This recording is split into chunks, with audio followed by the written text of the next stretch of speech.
Good evening, my friend. I'm glad you found your way here tonight. You've carried the day's worries long enough, and this is your hour to set them down. Let this quiet corner of history become a resting place for your mind. We'll be wandering back to the days of Napoleon's army, when young men in rough boots marched across Europe. Yet don't expect noise or fury here. We'll listen instead for the quieter threads, those hidden longings for home, the taste of bread remembered, and the sound of comrades whispering under starlight. If you find comfort in these bedtime journeys, I'd be grateful if you pressed like, or perhaps subscribed, so you'll have a gentle story waiting for you on nights when sleep feels far away. And if you feel inclined, let me know in the comments where you're listening from and what hour the clock shows there. I imagine people settling in from many places, sharing the same quiet. So dim the lights, perhaps leave a window cracked to welcome the night breeze, or settle near the soft hum of a fan. Take one long, slow breath and let your shoulders release. Tonight, we'll step softly into the past. And so, with the candles low and the hush of evening about us, let us begin. A soldier's wish was only to return home. It begins not with the clash of drums, but with a longing so small it hardly seems fit for history. In the spring of 1805, in a dim barracks in northern France, a boy named Jean Dupin woke from uneasy dreams. He was 19, with the shoulders of a baker's son and the calluses of someone who had lifted more sacks of flour than muskets. What he wanted, more than glory or medals or even food, was the smell of his father's ovens, the crisp crack of crust beneath a knife, the warm air that wrapped the little shop each morning. That wish clung to him like a second skin. Even as the sergeant's voice cut through the smoky air, even as boots scraped against wooden planks, Jean kept that picture close. His mother's hands dusted with flour, the sound of his sister chasing chickens in the yard. His comrades stirred around him, boys who spoke of honor, of eagles and flags. But when Jean blinked against the gray light, he thought only of bread and of home. The barracks smelled of sweat and damp wool. Thin soup lingered in the air, more memory than meal. Around him, men fumbled with stiff coats, brass buttons refusing to yield to numb fingers. Some cursed quietly, some hummed the songs they had learned as children, filling the silence with fragments of comfort. Jean slipped his feet into boots that were too new, stiff at the heel, but he told himself it was better than bare feet. He told himself many things in those days. Outside, the sky was pale and wide, the kind of dawn that felt both endless and fragile. The men gathered in lines, shoulders brushing, eyes darting toward the regimental eagle, as if it alone promised safety. The colonel's words carried over them like a hymn. France was strong, the emperor invincible, and they, these weary boys, were the chosen ones. They cheered because cheering was expected, but beneath the sound, each carried his own small prayer. Jean's was simple. He wanted to survive long enough to smell bread baking again. That was the quiet wish beating in his chest as he marched away from the village he'd never see unchanged. The road stretched ahead, and with every step, the noise of boots drowned out the soft crackle of the ovens in his memory. Still, he held it close. He would carry that fragrance of bread as some carried a keepsake or a lover's lock of hair. For him, it was enough. The day began with cold boots and dim light. The first morning of a soldier's long march is rarely dramatic. It does not begin with trumpets or the sudden blaze of banners, but with the groan of wooden floors and the low voices of men trying to shake themselves free of sleep. For Jean Dupin, that first true morning of departure came with the smell of damp straw, leather stiffened by the night air, and the faint clatter of a ladle against a pot somewhere down the corridor. He sat up slowly, rubbing at eyes still heavy with dreams. Around him, the other recruits stirred in the dim barracks, their faces half lit by the gray seep of dawn through narrow windows. Breath misted in the chill air, proof that the hearth fire had gone out hours before.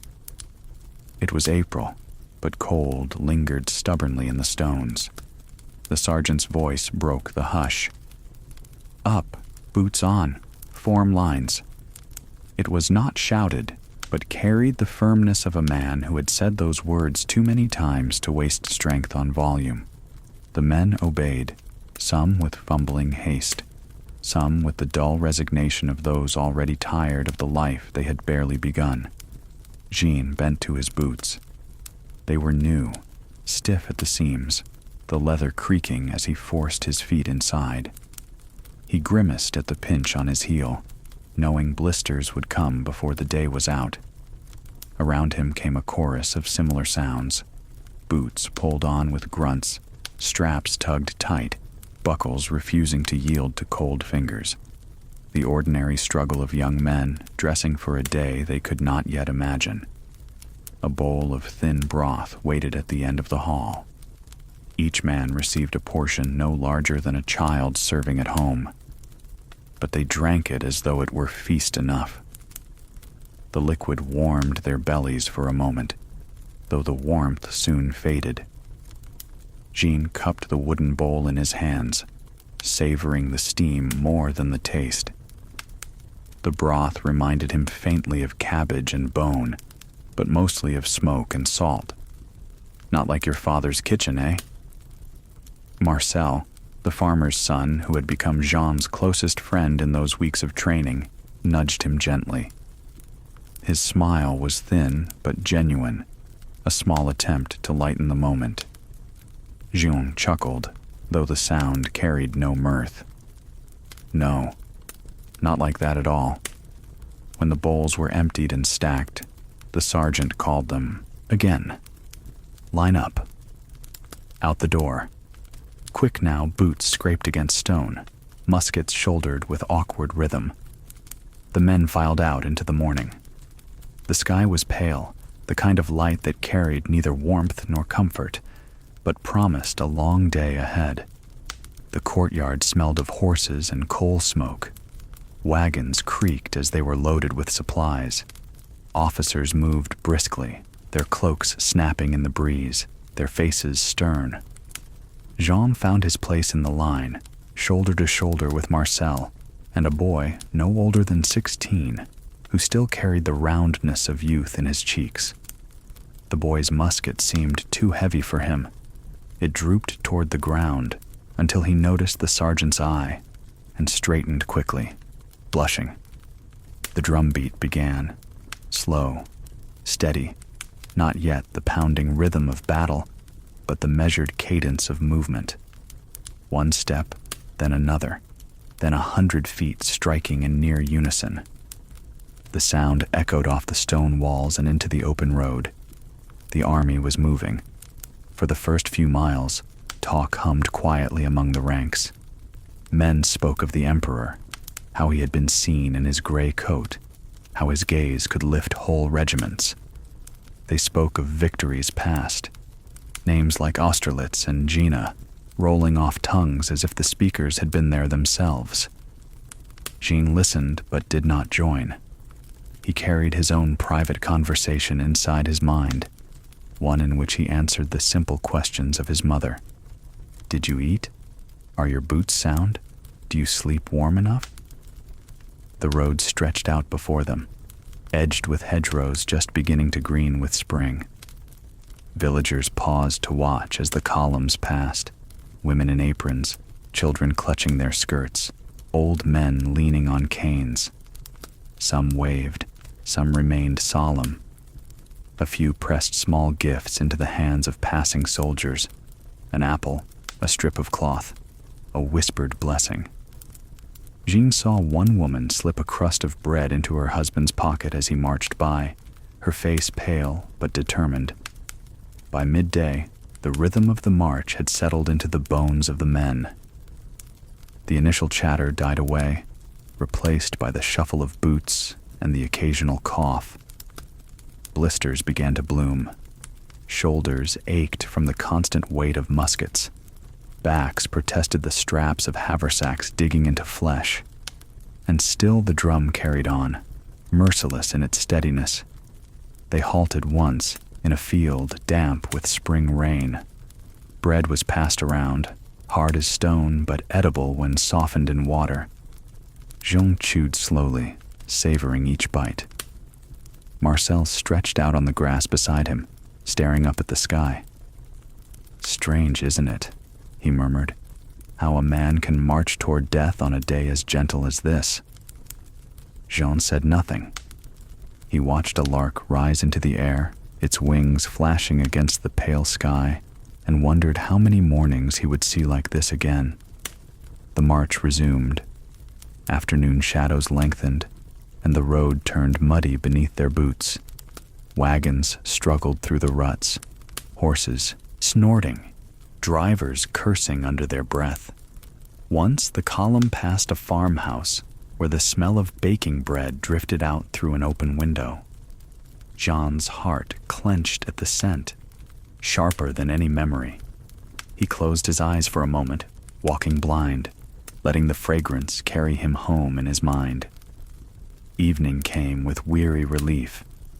The sergeant called a halt near a copse of trees. Tents were pitched with fumbling hands, fires coaxed from damp wood. The men ate what little they had left: salted meat, scraps of bread, water from a muddy stream. It was not enough, but it was all there was. Jean lay down on the hard ground, cloak wrapped tightly around him. The stars appeared one by one, indifferent to the struggles below. Beside him, Marcel whispered a prayer. The boy on his other side whimpered quietly in his sleep, clutching his musket as if it were a toy. Jean stared up at the sky and thought again of his father's ovens, the glow of fire, the comfort of bread warm from the stone. And so the first morning had passed into the first night. Nothing extraordinary had happened. No battles, no banners torn, no speeches etched into memory. Yet it marked the true beginning of a journey that would carry them farther than they could imagine, into hardships they could not yet name. The boots pinched, the broth was thin, the road was long. But beneath it all, each man carried his own quiet wish. For Jean, it was still the smell of bread. For Marcel, perhaps the feel of his family's fields beneath bare feet. For the boy, maybe only the hope of living long enough to become a man. History records the victories and defeats, the treaties and proclamations. But in that first morning, history was nothing more than cold boots and dim light, and the steady sound of feet moving forward into the unknown. A life was packed into one small haversack. The barracks had quieted after the first march, though not into peace. When dawn returned, the men stirred again, stiff and sore, their boots carrying the marks of miles already behind them. This morning, however, brought a different rhythm. Officers moved among the lines, calling for order, reminding each recruit to gather what was his, and nothing more. The haversack would hold all that remained of a man's private world. Jean Dupont sat on the edge of his cot, staring at the rough canvas bag that lay limp in his hands. It did not seem large enough to carry a life, yet that was the command. Everything you would need, everything you would keep, must fit inside.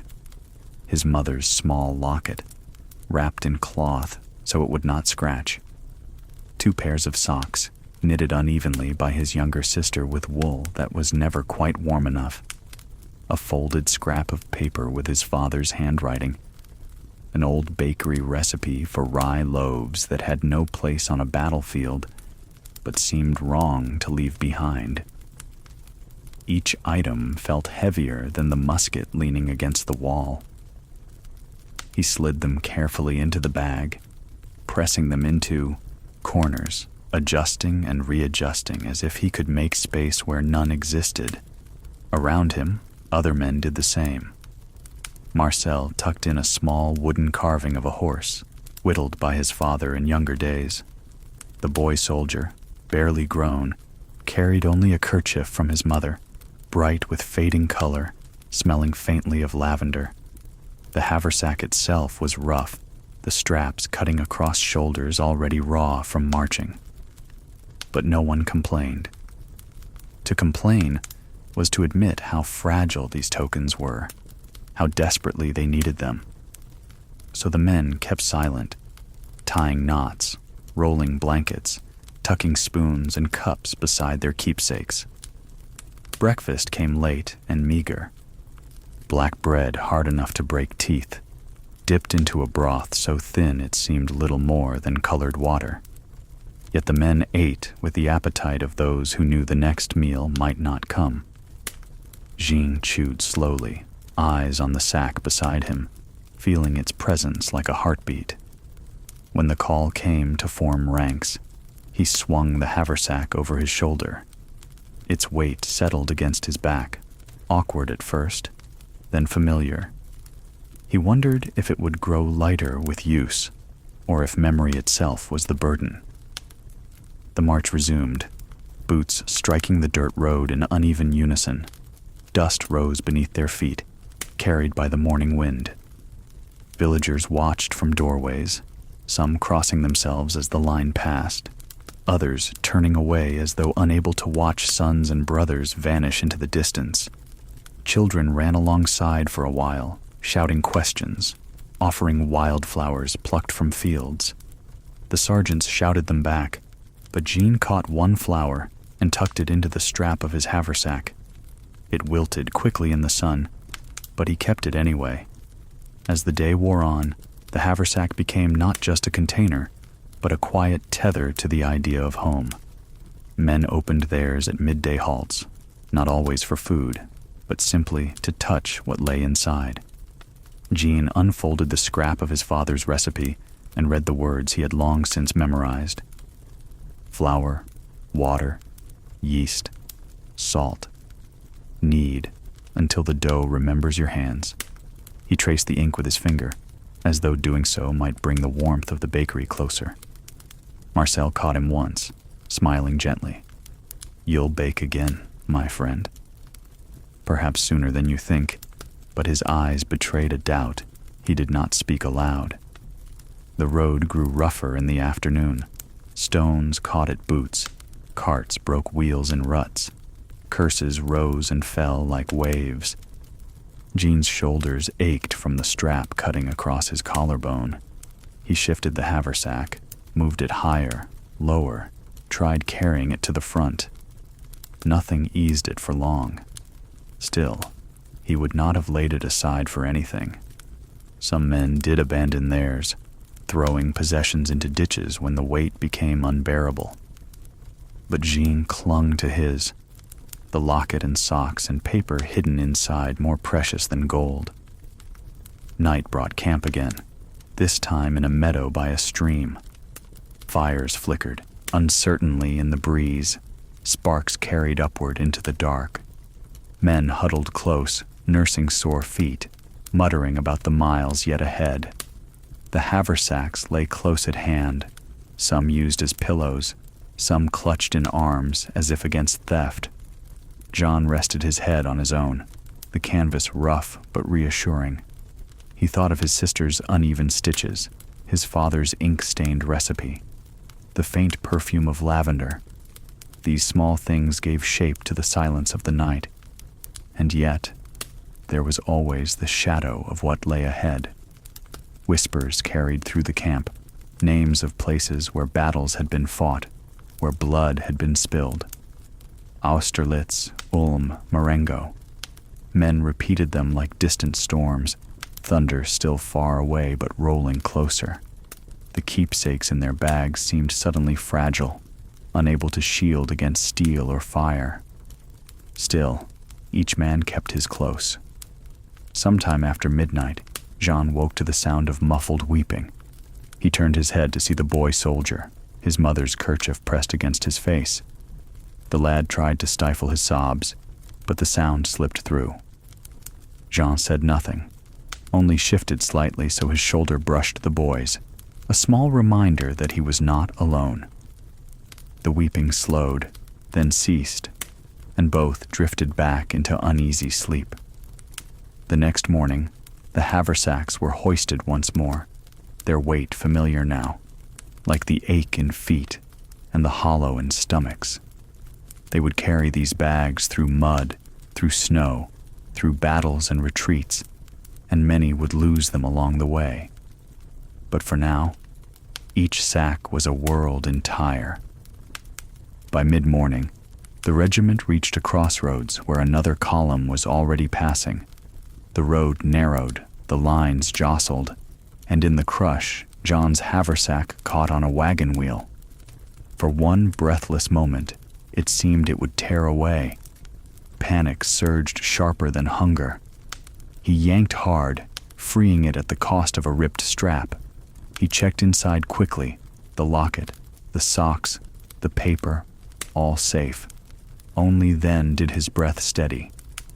It was in that moment he realized how much the bag had become a lifeline. Not for the bread or the tin spoon or the scraps of food it held, but for the invisible weight inside. Memory, comfort, the fragile hope that there was still a home worth carrying. As the day closed, Jean sat by a low fire, fingers tracing the worn edge of the recipe again. Around him, comrades did the same with their own tokens. One man kissed a faded ribbon. Another hummed a song his father had taught him. Marcel, polishing his musket, glanced at Jean. Strange, isn't it, that we carry more weight in these little bags than in all the weapons of France? Jean nodded slowly. Weapons defend the body. These keep the soul alive. And so the haversacks, humble canvas stitched by unknown hands, became more than baggage. They were silent companions, holding what could not be spoken. The ache for home, the memory of warmth, the fragile hope that tomorrow might still come. The long road bound strangers into brothers. The road itself was nothing special, a strip of packed earth cut by wagon wheels and horse hooves, lined with hedges and ditches that smelled of wet grass. Yet for the men of Napoleon's regiments, it became the thread that stitched them together. Day after day, step after step, they moved along it like beads on a cord, strung close until strangers were transformed into something more enduring. Jean Dupont felt the rhythm of it settle into his body. At first, every step had been sharp, a jolt to heel and calf, the straps of his haversack cutting into shoulders, the musket pressing awkwardly against his back. But as the miles wore on, his body surrendered to the cadence. Left, right, the drumbeat of the march. Soon, he did not have to think about walking. His feet obeyed the rhythm without command. The open road carried more than men. It carried silence, too. In the first hours of marching, voices filled the air, songs half-remembered from childhood, jokes muttered under breath, arguments about which village girl had smiled at whom during training. But by the third hour, the chatter faded. Breath was hoarded, energy saved. The road became a place of inward journeys, where each man walked alongside his own thoughts as much as his comrades. Jean's thoughts often drifted back to Lille, to the bakery where mornings had been filled with heat and fragrance. He remembered kneading dough until his arms ached, shaping loaves by instinct, listening to his father hum tunelessly as the oven roared. It felt impossibly far away now, a different lifetime. And yet, as the road stretched endlessly forward, he clung to those memories as one might cling to a lantern in the dark. Beside him, Marcel walked with easy stride. his farmer's strength making the weight of pack and musket look almost natural. Every so often he would point to the fields they passed, wheat just sprouting, orchards budding, and name the signs of soil he recognized. "Good ground," he would say softly, almost reverently. Jean envied that steady gaze, that ability to see home in every patch of earth, no matter how foreign. The boy soldier, pale and slight, trudged just behind them. His musket nearly dragged at his side, but he never asked for relief. Pride stiffened his back more than discipline did. Once, when the road passed through a village, a child no older than himself called out, "Are you going to be a hero?" The boy soldier had managed a smile, though Jean saw the tremor in his lips. A hero. What could that word mean when boots blistered and stomachs ached before the first real battle had even begun? The open road gave no answers. It only demanded steps. At midday, the column halted by a brook. Men dropped where they stood, stretching limbs stiff with effort.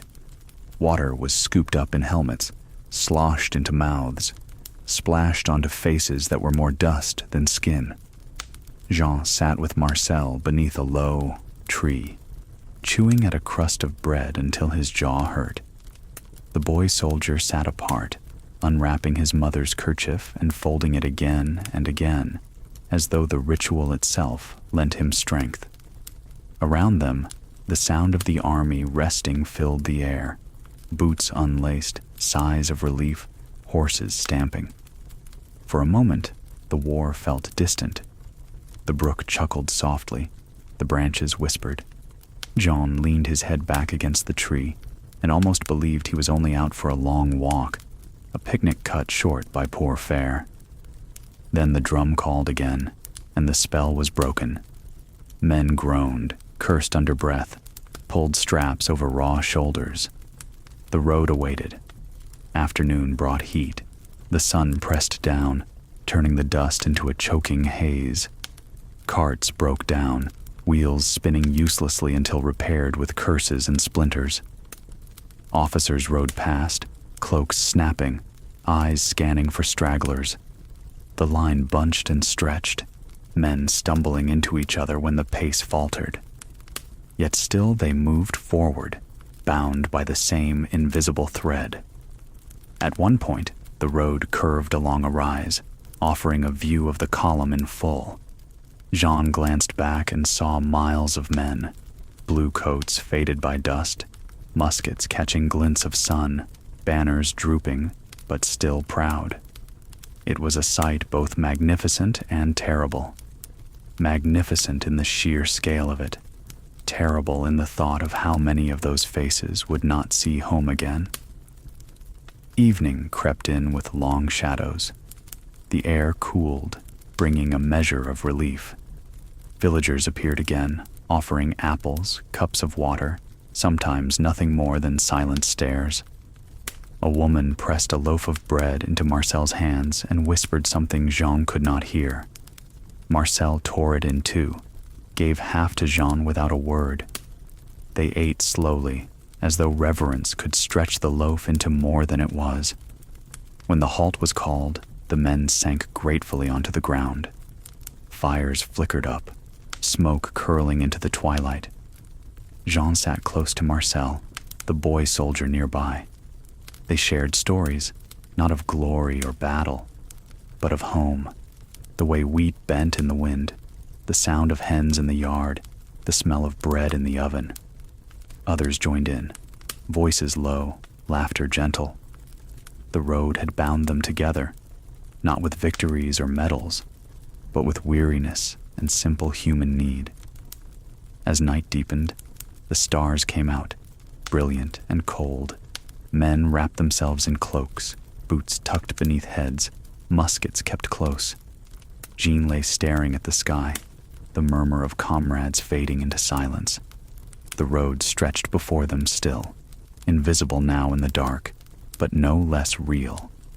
It was a ribbon tying them to one another. carrying them toward a future they could not yet see. The open road had made them brothers, not by choice, but by necessity. And in that brotherhood lay the strength that would see them through battles, retreats, and winters yet to come. Companions revealed hidden pieces of oneself. The longer a road winds on, the more it uncovers. Not just the land itself, but the faces and spirits of those who walk beside you. By the 5th day of the march, Jean Dupont no longer thought of the men around him as strangers. The constant rhythm of boots, the shared ache of shoulders and backs, the nightly collapse into fire-lit circles had chipped away at barriers more quickly than years of polite acquaintance ever could. Companions emerged slowly at first, like outlines taking shape in fog. There was Marcel, steady and broad, who could lift a fallen pack as if it were nothing, and who never let another man stumble without offering his arm. His farmer's hands were rough, yet his voice carried a surprising gentleness when he spoke of calves born in spring, or the way wheat ripened under the summer sun. Jean, the baker's son, found comfort in that earthbound certainty. He envied it too, the way Marcel seemed able to claim the whole countryside as kin, no matter how foreign the soil. There was also Pierre, an older recruit with traces of ink still under his fingernails, a sign of his brief time at university before conscription claimed him. He walked with an air of thoughtfulness, as though every step turned into a lesson. In the evenings, he recited lines of poetry by the fire, not loudly, not to impress, but quietly enough that the words seemed like a prayer. Some laughed at him, yet more often than not, men drew closer, letting the cadence of verse soothe their minds as much as the warmth of flames soothed their bodies. And then the boy soldier, unnamed at first because his youth seemed almost an embarrassment, like a truth everyone noticed but no one spoke aloud. His cheeks were still round, his frame slight beneath the heavy coat. When asked his age, he insisted he was 18, though no one believed it. The kerchief from his mother never left his hand. He folded it into his pack by day, pressed it against his face by night. Jean sometimes watched him sleep, lips moving silently as though whispering to someone far away.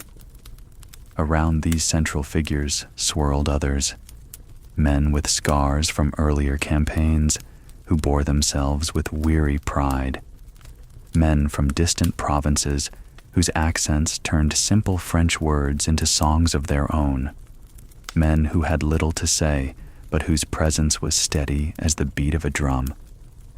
Slowly, each revealed something, a laugh, a habit, a memory that made him more than just another blue coat in the line. Companionship came not through grand gestures, but through small acts repeated endlessly. A canteen shared on a dry road, a strap adjusted on a pack about to slip, a song begun by one voice and picked up by others until the column moved with lighter steps. These gestures wove the men together more tightly than orders or discipline ever could. One evening, after a particularly long march, Jean and Marcel sat side by side at a fire while Pierre recited softly. The boy soldier lingered nearby, listening with wide eyes. "Do you believe," Pierre asked, suddenly, closing his little book, "that history will remember our names?" Marcel chuckled. "Not ours, no. History remembers emperors, generals, perhaps a colonel if he dies well, but not men like us." Jean stared into the fire, thinking of his father's recipe folded in his pack. "Maybe not by name, but perhaps by what we endure. Someone will remember that we were here." The boy soldier looked down at his kerchief, then up again. "My mother will remember." "That is enough." Silence followed, filled only by the crackle of burning wood. It was not uncomfortable silence, but one that wrapped around them like another blanket. Companionship did not need words. Sometimes it was built on the simple knowledge that another human being sat close, facing the same uncertain road. Days bled into nights, and nights into days. The road offered little variation. Dust, fields, villages that blurred together. Yet the men learned to find solace in one another. Marcel's steady gait set the pace for those around him. Pierre's stories filled the dull stretches with images of far-off Rome or ancient Gaul. The boy soldier, though still shy, began to smile more easily, his youthful energy a reminder that hope could survive even in harsh places. Once, during a storm, the column was forced to halt under dripping trees. The rain-soaked uniforms plastered hair to foreheads and turned the ground to muck. Men cursed and shivered, unable to light fires. Jean's haversack grew heavy with water, the straps biting into his shoulders. Yet in the midst of that misery, Marcel began humming a tune, an old harvest song from his village. Slowly, others joined. Soon, the grove echoed not with curses, but with a low, steady melody. Jean felt the sound settle deep in his chest, a warmth that no fire could have given. That night, lying on damp ground, Jean realized that the road had done more than carry them forward. It had stripped them bare, removing the comfort of walls, the luxury of privacy, leaving only what was essential. And in that nakedness, they found one another. Weeks later, when the first rumors of battle reached them, the men did not react with fear alone. There was fear, certainly. Eyes darkened, laughter grew scarce. But alongside it was a strange calm. Each man knew he would not stand alone when the day came. Companions at his side would hold the line with him, as surely as they had shared bread and song. One night, the boy soldier asked Jean quietly, "If I fall, will you remember me?" Jean placed a hand on his shoulder. "I will. And others will too. You are not alone." The boy nodded, satisfied, and tucked his kerchief beneath his cheek before drifting into sleep. Jean lay awake longer, listening to the breathing of his comrades, each sound a reassurance. Companionship had become a shield, invisible but strong, against the vast unknown ahead. The road was long, the days endless, the future uncertain.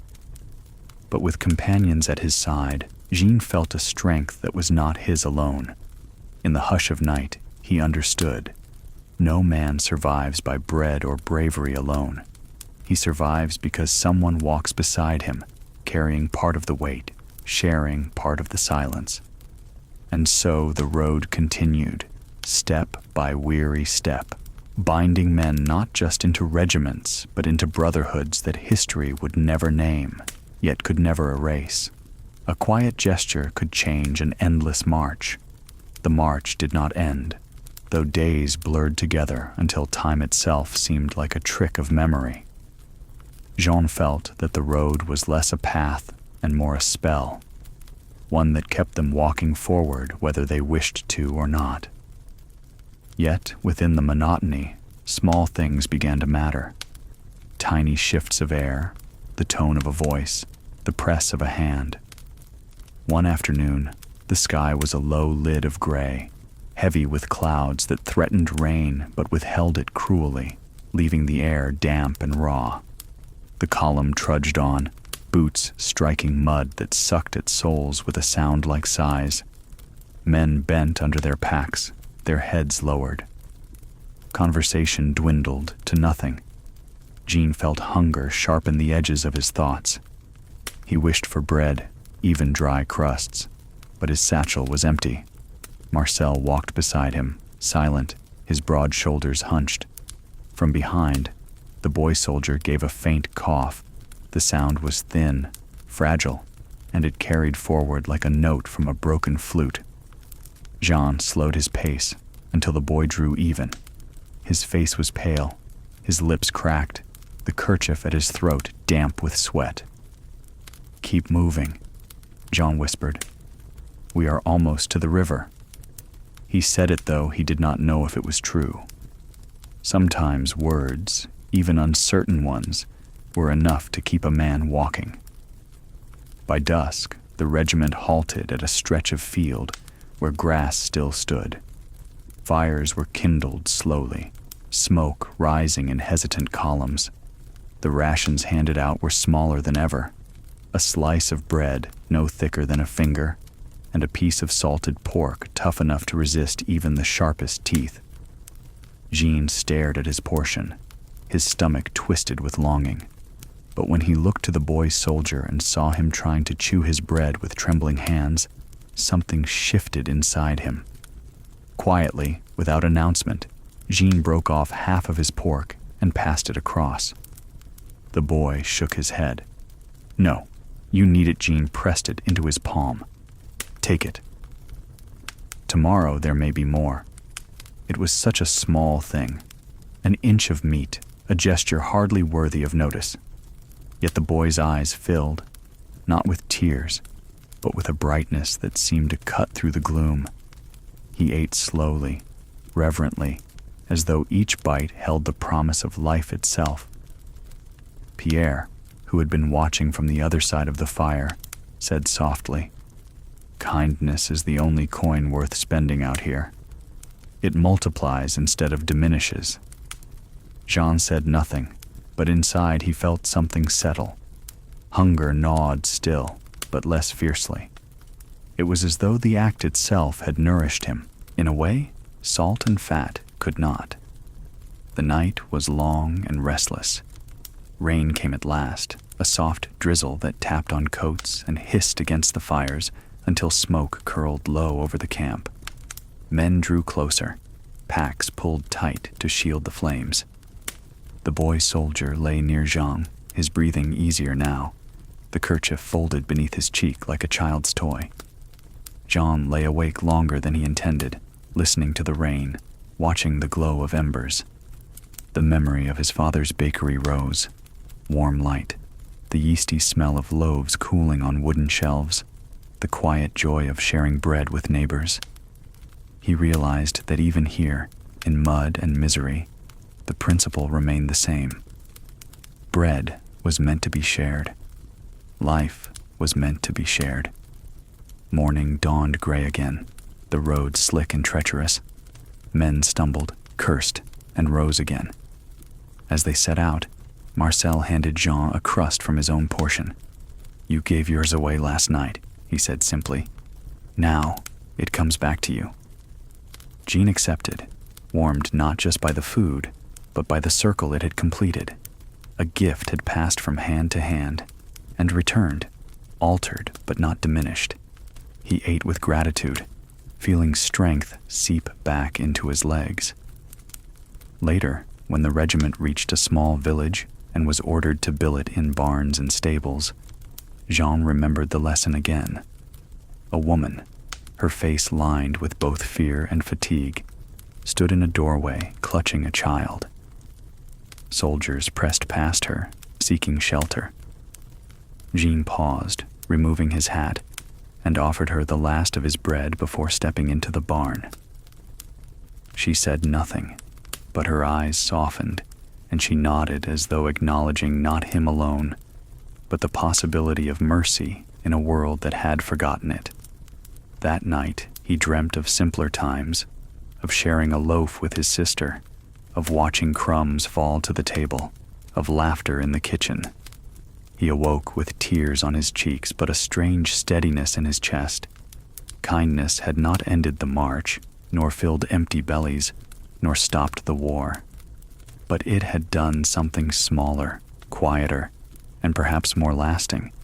It had reminded them that they were human, that though armies moved like machines, men were not cogs.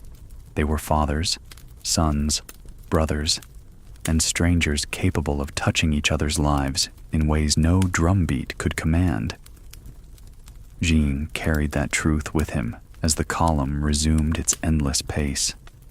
And in moments when despair threatened to crush him, he would remember the boy's bright eyes, the way a scrap of meat had lit a flame against the darkness. And he would keep walking. Hunger marched faster than courage could follow. The road westward was marked not only by distance, but by absence. Each mile that Jean and his companions walked seemed to carry away another piece of themselves. Their boots wore thin, their coats frayed, and above all, their bellies sank into hollows that once held strength. Hunger was no longer a passing discomfort.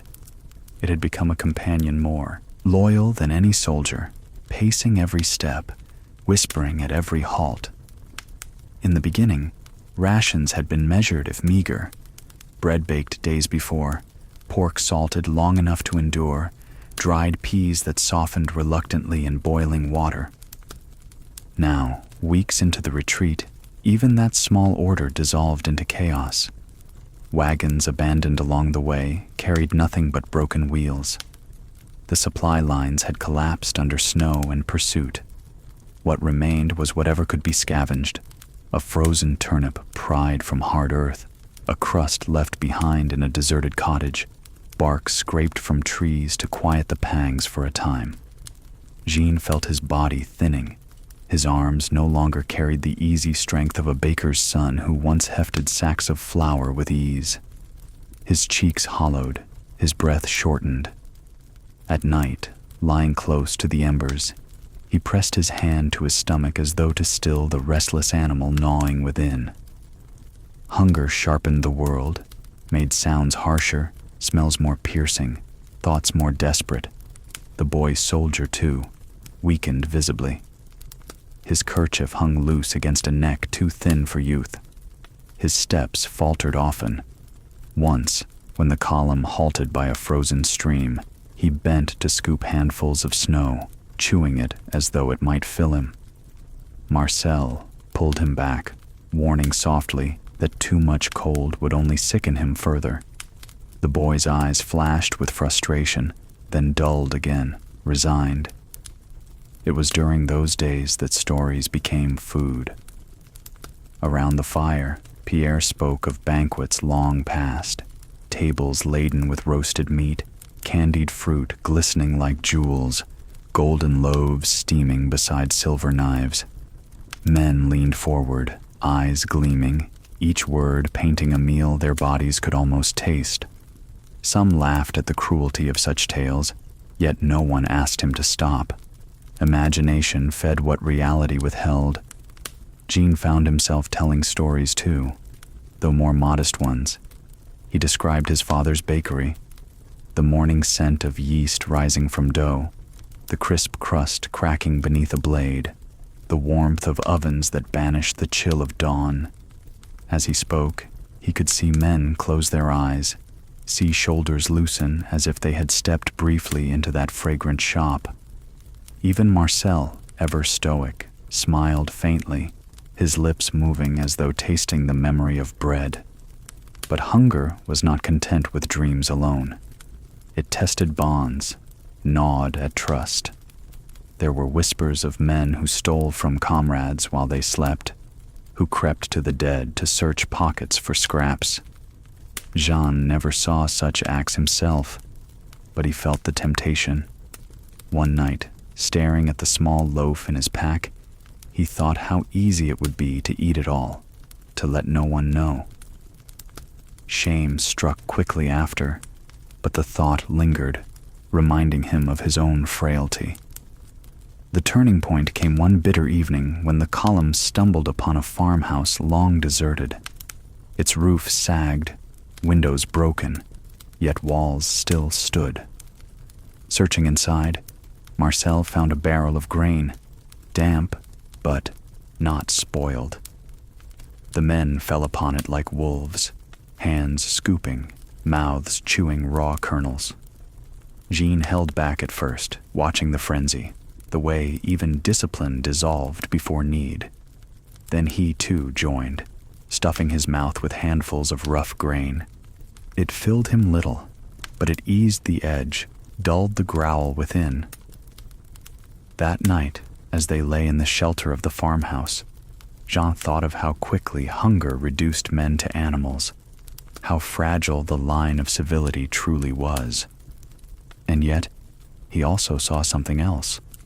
When the grain was nearly gone, Marcel gathered what remained and measured it out, small piles for each man. "So all may eat," he said. His voice carried no command, only quiet resolve, and no one argued. Hunger had not stripped away their humanity entirely. Days passed, snow deepened, covering roads, hiding bodies beneath white mounds. Hunger grew heavier, pressing men into silence. Yet through it, companionship endured. When one faltered, others lent an arm. When one wept quietly into his sleeve, others pretended not to notice, granting dignity. Hunger might gnaw, but it could not sever the fragile threads binding them together. One afternoon, as the column skirted a forest, Jean spotted a rabbit darting through snow. His heart leapt. Without thinking, he raised his musket, aimed, fired. The shot rang out, startling crows into flight. The rabbit fell. Men rushed forward, eyes wide with the promise of flesh. It was small, hardly enough for so many, but to them it was a feast. They built a fire, skinned it clumsily, roasted it over flames. The smell alone nearly drove them mad. When it was ready, Marcel divided the portions, each man receiving only a mouthful. Yet that mouthful was rich beyond measure, the juices reminding them what life tasted like. That night, Jean slept with warmth in his belly for the first time in weeks. The boy soldier, lying close, whispered, "I will dream of rabbits now." His voice was thin, but content. Jean closed his eyes, thinking that even hunger had its gifts. It made the smallest bite a treasure, the smallest kindness a miracle. Hunger marched with them still, faster than courage, faster than hope.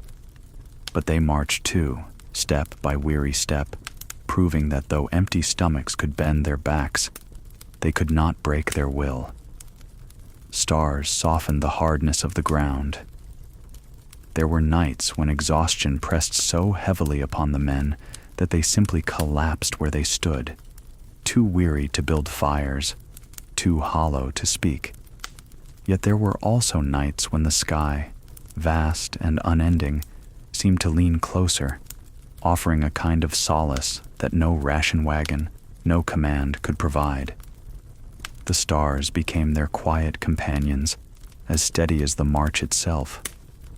Jean noticed it first on a night when the ground was frozen iron beneath his blanket, and the cold refused to release its grip. He rolled onto his back, expecting only darkness, and instead found himself staring at an ocean of light. The stars glittered with such clarity, such sharpness, that they seemed near enough to touch. The longer he watched, the less he felt the ache in his bones. Around him, men shifted restlessly in sleep, their breaths rising like mist. Marcel lay close, his broad shoulders hunched, his snores deep and steady. Pierre sat upright against a log, whispering verses not from memory this time, but improvised, as though the stars themselves demanded their own poetry.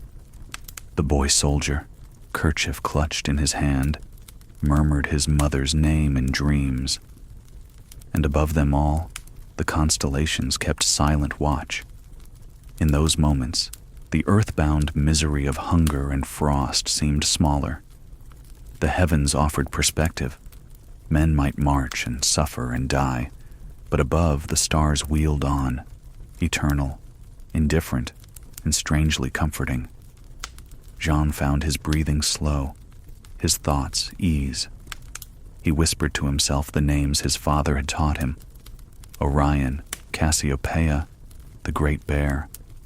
Familiar figures, reminding him that even here, in a foreign land, the sky was the same sky that arched over Lille, over the bakery, over his mother's kitchen. The stars became a map of memory. Orion's belt was the row of ovens, glowing in the early dawn. Cassiopeia's chair was the old wooden bench where his sister had sat to tie her apron. The Great Bear was his father, steady and patient, carrying burdens without complaint. By weaving the stars into these images, Jean found himself less adrift. He belonged to a pattern older and larger than war. Others felt it too. One night, as the fire dwindled to embers, Marcel pointed upward with a crust of bread in hand. "See that cluster there? In my village, we call it the harvest crown. We believe it brings good fortune if it rises over your field." His voice softened. "My father swore he planted by its timing," Pierre added. "In the south, they say it is a hunter chasing forever. He never rests, but he never catches." He smiled faintly. "A lesson for us, perhaps." The boy soldier blinked up at the sky, lips parted in awe. "I thought stars were the same everywhere," he said, "but each place gives them a different name. It's like each story is a blanket laid over the same light." Jean nodded. The thought warmed him. Different tongues, different lands, yet all saw the same lights. Perhaps enemies, too, looked upward and found comfort there. Perhaps a Russian mother pointed out those same constellations to her son before he marched, just as Jean's father had done. In that quiet recognition, enmity loosened its grip. There were practical comforts as well. The stars guided them when roads were unclear, when snow buried markers, when orders were vague. Jean found himself scanning the heavens not only for beauty, but for direction, measuring progress by constellations rather than milestones. Each clear night was a gift, a lantern stretched across the heavens. One evening, after a long day of trudging through snow so deep it swallowed boots, the men camped on a ridge. The air was bitter, but the sky was mercifully clear. They built a fire of broken wagon wood, its sparks rising like tiny stars of their own. As they ate what little they had, Jean noticed the boy soldier watching the sky with a look not of longing, but of peace. "Do you see your mother's kerchief up there?" Jean asked gently. The boy smiled faintly. "Yes, it's folded in the Milky Way." They laughed softly, the sound fragile yet real. For a moment, hunger, cold, and fear seemed suspended, replaced by the vastness above. The ground beneath them was still hard, still merciless, but the sky softened it, like a hand resting lightly on a shoulder. Nights like these did not erase the suffering. Men still awoke shivering, their stomachs empty, their feet raw. But they carried the memory of the stars into the next day, like embers glowing unseen within. When despair threatened, they looked upward. When silence grew heavy, they pointed out a new cluster.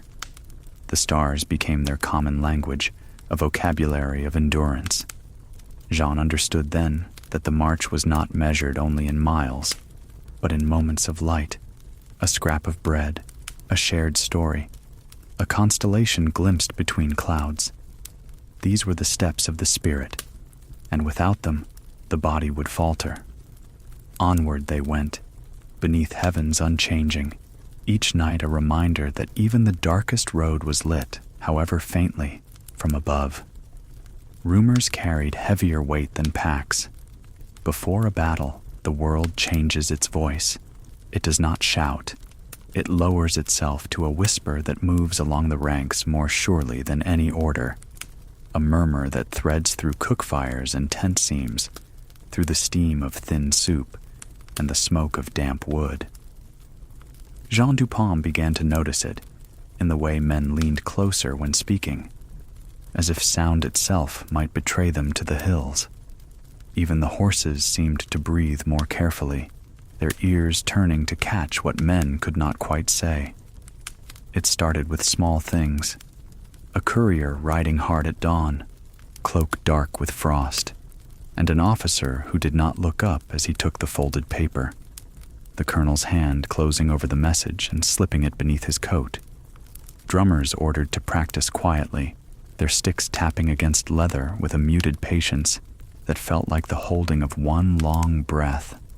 Fires kept low, their flames cupped by stones. And at night, on the far ridges, a scatter of lights, enemy fires, that seemed no more threatening than a row of stars fallen to the ground until one remembered that each small glow meant men and muskets and intent. Rumor became a kind of food. Men passed pieces of it to one another, tasting, testing, seasoning with guesses. The Russians were massing on the heights. The Austrians were faltering. The emperor wanted the enemy to believe he was weak.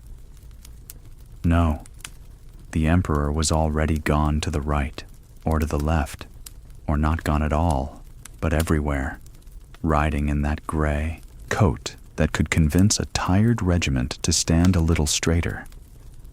At first, Jean tried not to listen, but rumors worked as hunger did. One could only ignore them until the body insisted. Marcel received rumor as he received weather, narrowing his eyes to the distance, feeling for the shift in air. "If the wind holds," he said quietly one evening, "we'll be marching before dawn." He did not explain how he knew. Farmers teach their children to read the earth and sky, and a campaign is only another field under another season. Pierre, the student with ink-stained fingers, shaped rumor into sense when he could. "If they draw their center thin," he murmured by a fire flickering more smoke than light, "and if we keep our weight hidden here, we could split them like a seam." He traced the dirt with a twig, a line for the ridge, a hook for the river, small stones for batteries. Men watched as if the ground itself were a map that might surrender its secrets. The boy soldier, holding his mother's kerchief like a talisman, listened with round, careful eyes. He had learned not to ask for certainty. He folded the cloth, unfolded it, folded it again, as if his hands could keep time when the days no longer did. On such nights, the regiment's eagle felt heavier. It gleamed a little more fiercely in the firelight, the brass catching what little warmth the flame would give. Jean found himself looking for it without meaning to, reassured by its patience. Standards do not fret. They attend. Preparations came in small, unremarkable tasks that pressed men into stillness. Cartridges counted again, then once more, each paper tube checked for soundness, as if neatness might itself be a shield. Flints examined under a sliver of moon, turned to find the sharpest edge. Bayonet scabbards oiled so that steel would not stick in the hour when hands would be sweating and breath short. The surgeon's wagon moved closer to the line, not ostentatiously, just a few yards nearer, and the men noticed and did not say so. One afternoon, scouts slipped away into the scrubby fields, their coats turned inside out to dim the blue. They returned at dusk with nothing dramatic to report. A path cut through brush on the far slope, wheel ruts where no wagons had passed the week before, a patch of trampled grass where horses had been watered. These were not grand discoveries, yet they drew the world into focus the way a lens does, tightening the circle of the possible.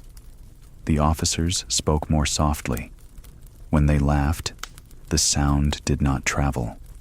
Jean saw one captain fold a letter and hold it a moment longer than necessary before tucking it into his breast. He recognized that gesture. Letters that travel after a battle are read differently than those that arrive before. It was Pierre who suggested that Jean write home. "You think I can promise anything?" Jean asked, surprised at how hoarse his voice had become without meaning to. "Promise nothing," Pierre said, passing him a stub of pencil and a scrap of paper pressed flat with care. "Describe the sky." That is the kind of promise a son can keep for a mother by firelight, Jean wrote simply. He told his mother the morning had smelled like damp straw and wood smoke, that the frost had etched lace on the water barrels, that a lark had risen from the field as they marched, and no man tried to silence it. He did not mention the surgeon's wagon. He did not say that the boy soldier's hands shook when he drank. He signed his name smaller than he meant to, as if taking up less space might help him pass through what was coming. The quieter the camp became, the louder the land seemed to grow. Blue smoke hung low, collecting the smell of boiled meat and wool, then thinning as the breeze shifted. Somewhere a whetstone rasped along a blade with a soft, even hiss. Far off, beyond the lines of tents, cattle moved in a pen, their weighty patience reminding men that not everything in the world answered to drums. A chaplain came to the fire circles, not with rebuke, but with the quick, practiced grace of someone who has learned to make blessing fit into the narrowest spaces. He did not preach. He asked if anyone wanted a name spoken over. Some men did. Some men shook their heads and lifted their eyes instead to the dark slope where enemy fires pricked the horizon like a second constellation. 2 false alarms arrived on the same night. First, a crackle among the brush that turned out to be a fox, startling at the scent of salted pork. Later, a darting figure where the pickets stood, an exhausted French courier whose horse had gone lame, his mouth too numb with cold to form the countersign. The sergeant's bark came swift, then softened when the man's teeth chattered out an apology. Men laughed, relief scattering like dry leaves across the ground. Laughter earned in fear lands softer than any other kind. In the gray of the following dawn, orders sent the companies a little to the left, then a measure back toward the right. The ground rose gently there, giving the men a view into the fog that pooled along the fields like milk spilled from a vessel. The fog carried sound strangely, making far noises near and near one's lost. Drummers beat a muffled cadence as if beneath blankets. Jean felt the drum in his ribs more than he heard it. They were told, very plainly, to keep fires small and voices low, and to eat what they could manage, even if appetite failed. Soldiers obeyed because rules give shape when the air is shapeless. He chewed his bread and salted meat mechanically, as he would have kneaded dough, rhythm becoming a kind of comfort. Marcel handed the boy soldier a slice torn carefully to equal measure, and said nothing that sounded like encouragement, but managed to mean it anyway. As evening gathered again, a wind drifted from the far ridge, carrying a scent Jean could not place at first. Burnt straw, perhaps, or the faint sour of spent powder from some distant exchange. He breathed in and felt the world narrow to a small, bright core.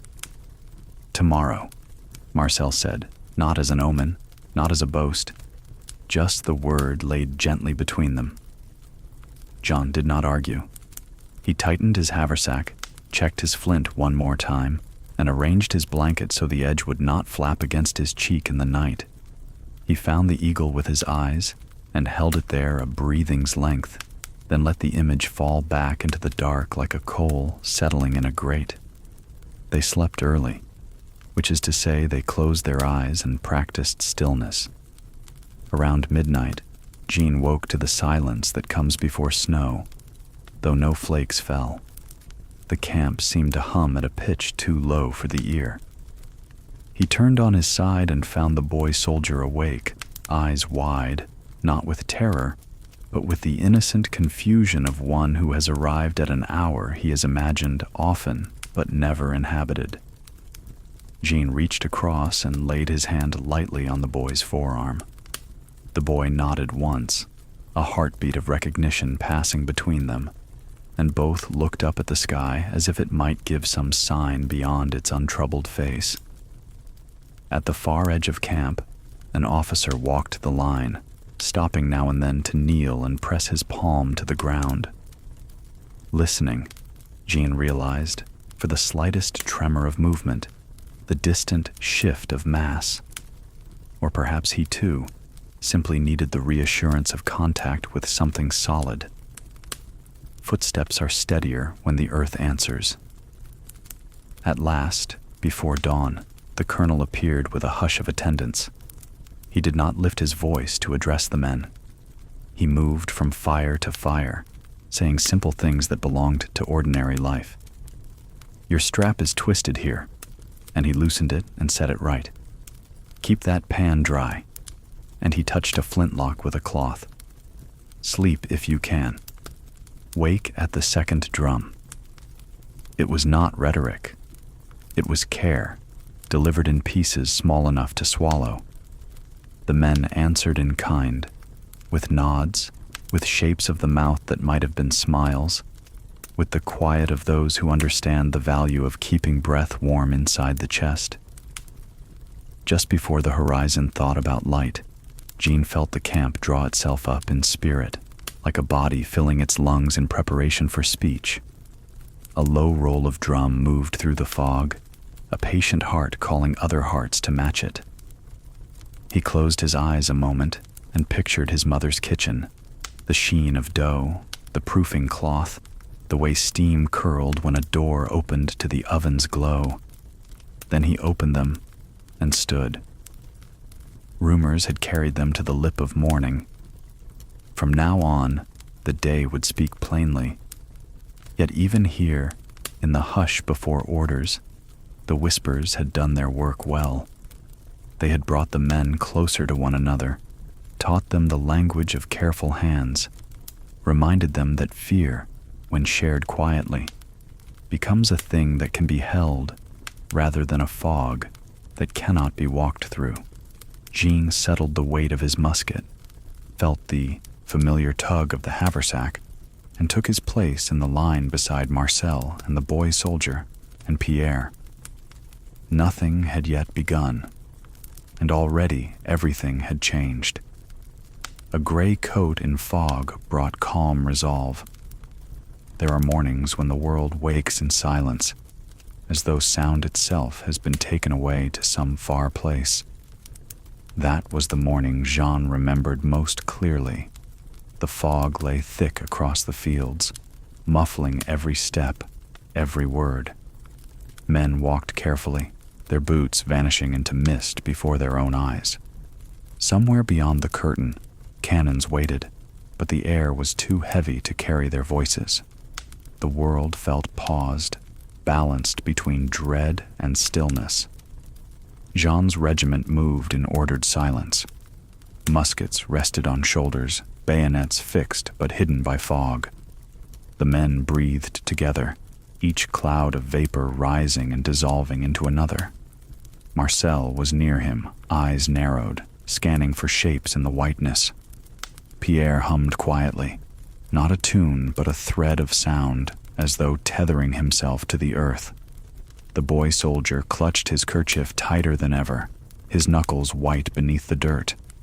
It was then, through the blur, that a figure appeared, mounted, gray against gray, so ordinary in dress that he might have been mistaken for any officer.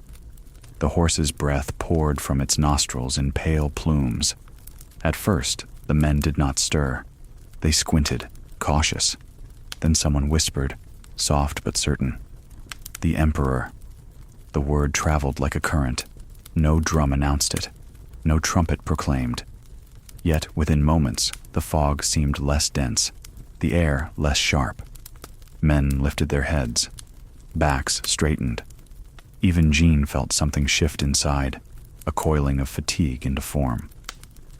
Napoleon's coat was the same one every soldier had seen 100 times in portraits and in person alike. Gray, plain, with only the faint trim of rank. His hat sat low, shadowing his eyes. He did not wave, did not raise his voice. He simply rode along the line, and men followed him with their eyes as if drawn by a magnet. The horse's hooves made no louder sound than any other, yet the rhythm echoed within their chests. Jean caught sight of his face as the horse passed near. It was not the mask of marble one saw on coins. The emperor's cheeks were lined, his lips pressed tight, his skin pale from cold. He looked tired, so tired that Jean's heart clenched with unexpected sympathy. And yet, in that weariness, there was also something unyielding. He looked like a man who would stand, and by standing, make others believe they could too. "See him?" Marcel whispered, though his voice carried a hushed awe. "He wears no armor, no cloak of gold, just the same coat as always." The boy soldier nodded rapidly, almost desperately. "If he can ride forward, so can we." Pierre, quieter, said, "He knows what image carries weight. He gives us his ordinariness, and it becomes extraordinary." Jean thought of his father, who never boasted when he baked, never dressed in finery to show his worth. Bread was proof enough of labor. Perhaps leadership was the same. To be present, steady, and seen. The emperor paused near a cluster of men who looked especially worn. One soldier's bandage had slipped from frostbitten fingers. Without ceremony, Napoleon leaned from his saddle, adjusted the cloth himself, then touched the man's shoulder. No speech, no flourish, just the act. The soldier wept silently, tears freezing against his lashes, not from pain, but from the unbearable weight of being noticed. Jean felt that moment as keenly as if the hand had rested on his own shoulder. It was not glory he sought, nor medals, nor songs. Only the assurance that someone who carried the fate of nations could still see the face of a single soldier. The gray coat moved on, swallowed slowly by fog. Yet the effect remained. Men shifted their muskets with firmer grips. They checked their powder once more, not nervously, but with practiced certainty. Conversation began again, not loud but steady, carrying fragments of home, of fields, of children waiting. It was as if the emperor's passing had returned to them the sound of life itself. Later, when the fog thinned and enemy movements stirred faintly on the ridge, officers barked orders. But obedience came more easily now, not because the words carried authority, but because the men felt themselves part of something larger than their own hunger and weariness. The emperor had asked nothing, and by asking nothing, he had taken everything they had to give. Jean walked with renewed purpose. He still ached, still felt the hollow in his stomach, still shivered when wind crept beneath his coat. Yet, beneath all that ran a quiet line of resolve, like a thread pulled taut across fabric. He looked at Marcel, who nodded back with steady eyes, at Pierre, who tucked his poetry into his pack with unusual care, at the boy soldier, who no longer clutched his kerchief with fear, but held it as a banner of sorts, a promise to endure. The emperor was gone into the mist, yet his presence lingered as surely as the beat of a hidden drum. That night, when campfires glowed faintly through smoke and fog, men spoke in low voices of the gray figure. Some claimed his horse shone white as a ghost. Others swore his eyes pierced the fog like lanterns. But Jean remembered the truth. He looked tired. He looked human. And because of that, he looked immortal. Smoke hid both fear and quiet bravery. The first signs of battle rarely arrive with grandeur. They come instead as whispers on the air, subtle intrusions into the everyday rhythm of marching feet. Jean noticed it when the wind shifted one late morning, carrying with it the acrid tang of powder. The scent was faint, almost dismissible, but unmistakable to a soldier. Powder clung to the air differently than wood smoke. It carried an edge that stung the nose and settled deep in the chest. Soon after, the air thickened.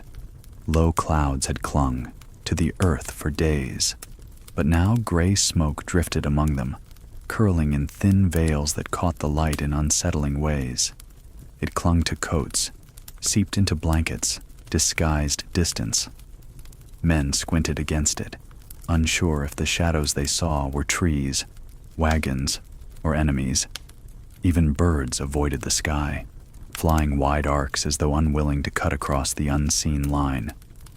Orders came in fragments, carried by young aides with flushed cheeks and strained voices.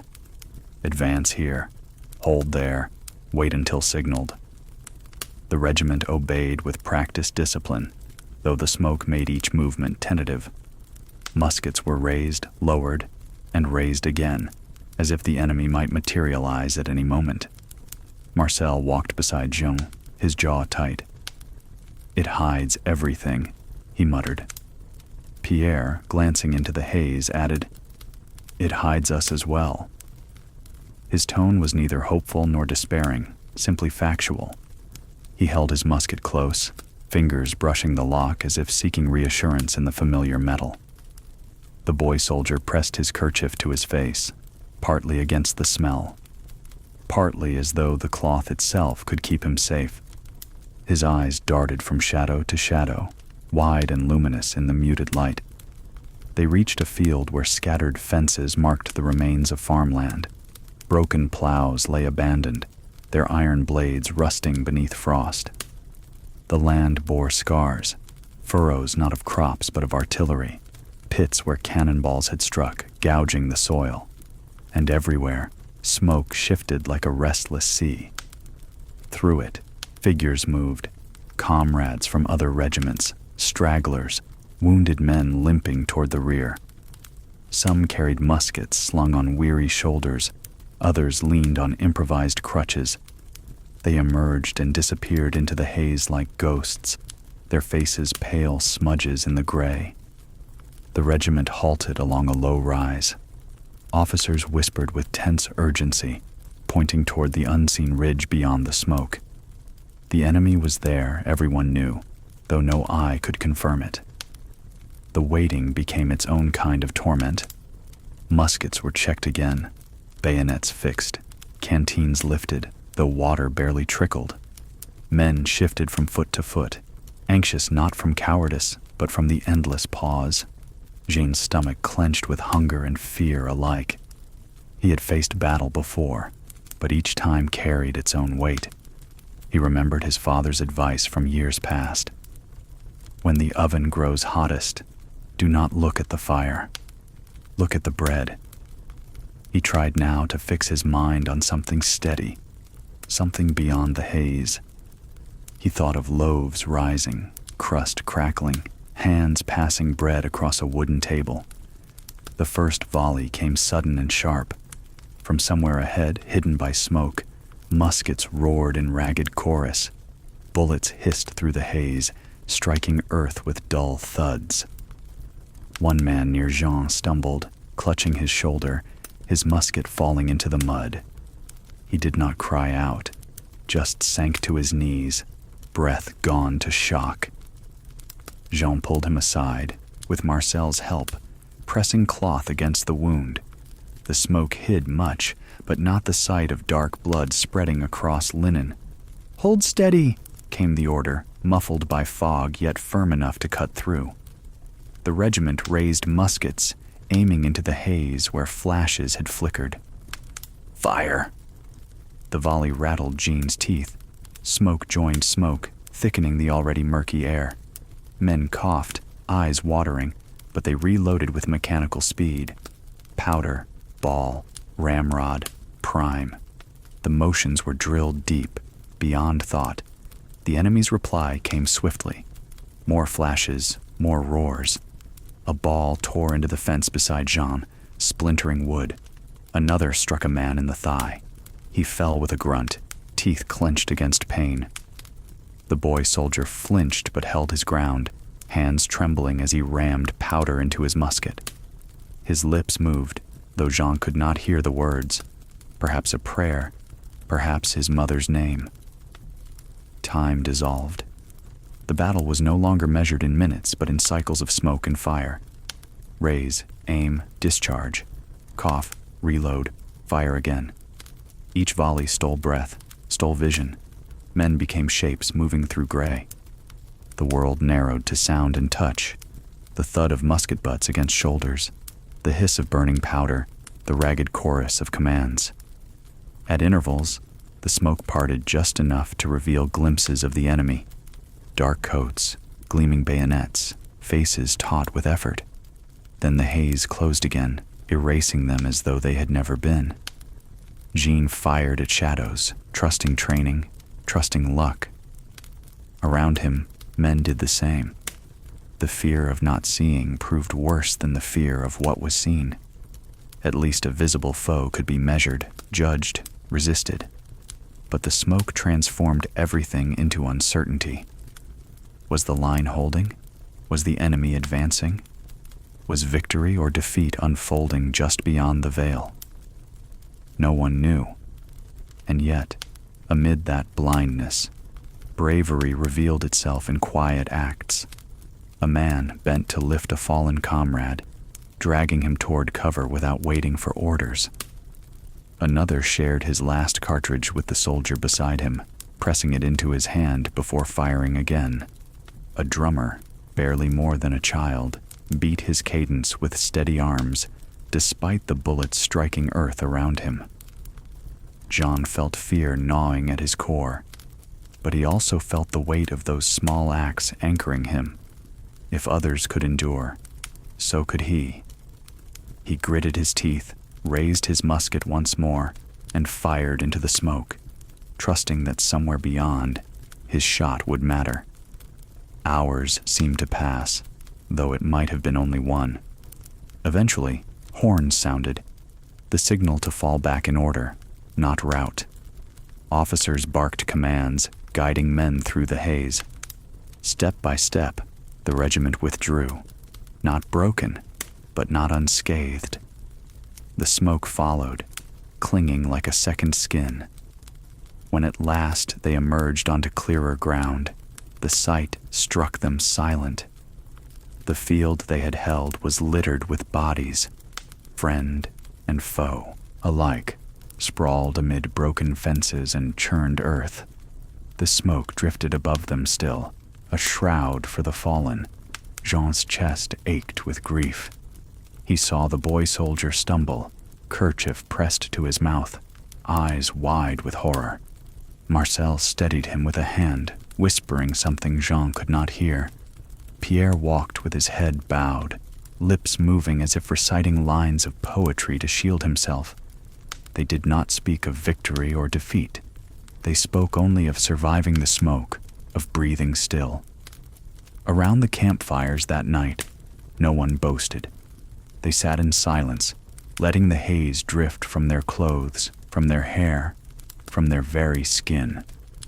The battle had passed, but its fog lingered inside them all. Steel met steel when silence could not hold. There are moments on a battlefield when distance collapses, when the long reach of muskets and the patient arithmetic of volleys give way to something closer, older, and simpler. Words fail then. Smoke has done all it can to hide, powder all it can to shout, and still the matter remains unsettled. That is when men step forward until the breath of the other is felt, and steel answers the questions that fog and thunder could not. For Jean, that hour arrived like an autumn storm, predicted by every sign and yet startling when it broke. The smoke that had drifted all day thinned just enough to reveal dark figures forming not far ahead, their bayonets pricking the air like frost on thistles. Drums ceased. The silence that followed was louder than any volley. It rang in the ears, hollowed the mouth, steadied and unsettled in the same breath. Fix bayonets. The order came flat, almost conversational. Men obeyed as they always had in practice. A turn of the wrist, a slide of steel, the small click as metal found its seat. The sound traveled down the line like a delicate chain dropping into place, Snick, snick, snick, until it reached the boy soldier, whose hands trembled and then stilled as the blade locked true. Marcel's eyes lifted briefly as if taking the measure of weather. Pierre drew in one long breath and let it out with care, as he might before reading a difficult passage. Jean did not think at all. His arms remembered the drill as surely as they remembered kneading. He felt the weight change, the musket now a spear rather than a bell that spoke fire. Across the field, the other line shifted. Faces emerged, pale ovals set in shadowed fur collars, eyes fixed, mouths small and hard. Jean wondered, in a pang that felt almost tender, whether any of them had been bakers once, or farmers, or boys who had watched their mothers fold linens at dusk. Then the distance shortened further, and wonder fell away. Advance. The foot moves before the mind agrees. The ground rose slightly, and the boots met it, heel, then toe, not rushing, not dragging. The bayonets made a low forest in front of them, points floating in the faint light.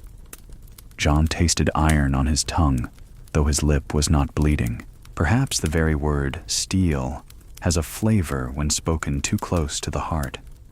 For 50 paces, there was only the sound of marching and the small domestic creak of leather, belts settling, straps complaining, like a house shifting at night.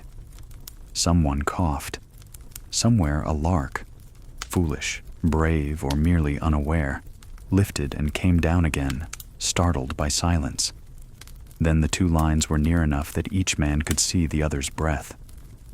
Jean's world narrowed to a face opposite his, a bearded man whose cap sat askew and whose eyes were not cruel, only very tired. That, more than any threat, unnerved him. The man adjusted his grip on the musket. Jean did the same. They paused, as if some old courtesy were owed and might yet be paid. Then everything slid forward half a pace, and the lines touched like two waves meeting. At such proximity, battle is less a shout than a conversation carried on with the hands. A thrust meets wood, or coat, or air. A parry redirects a heavy intent into emptiness. A push of shoulder moves not only a man, but the space he occupies. Jean felt the first brush of another's steel against his own, and answered without thinking, guiding the blade aside as his body turned, as his left foot found firmer ground. A second point slid past his sleeve, whispering cloth and nothing more. Noise returned, but in a different register. Grunts, short cries, the muffled knock of stocks, and the ring of iron on iron.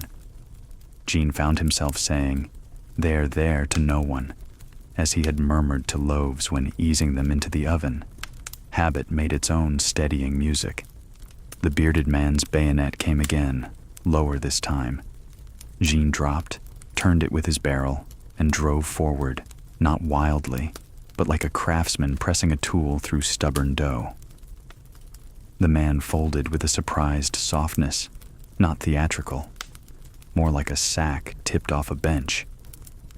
Jean stepped past him, because there was no room to stop, because others were coming. To the side, the boy soldier's blade quivered between two coats. A hand reached for his collar. Jean saw it out of the corner of his eye and shifted, carrying his musket across and down, not enough to harm, enough to free the boy. The touch broke. The boy staggered back and then in again, cheeks wet not with tears, but with a fine mist of sweat and frost.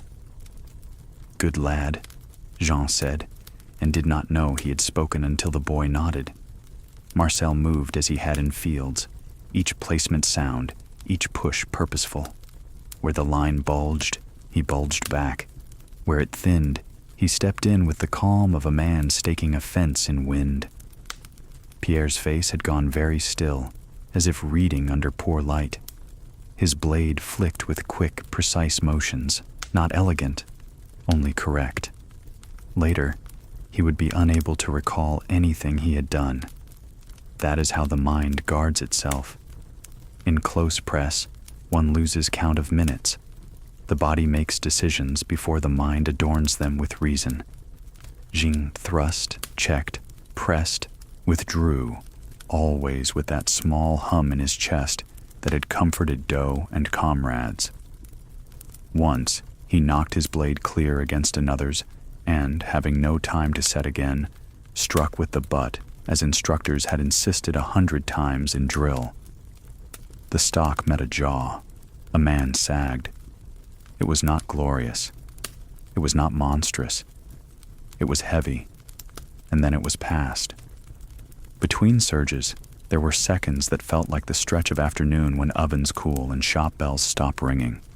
In those breaths, the two lines seemed to lean away from each other and reconsider.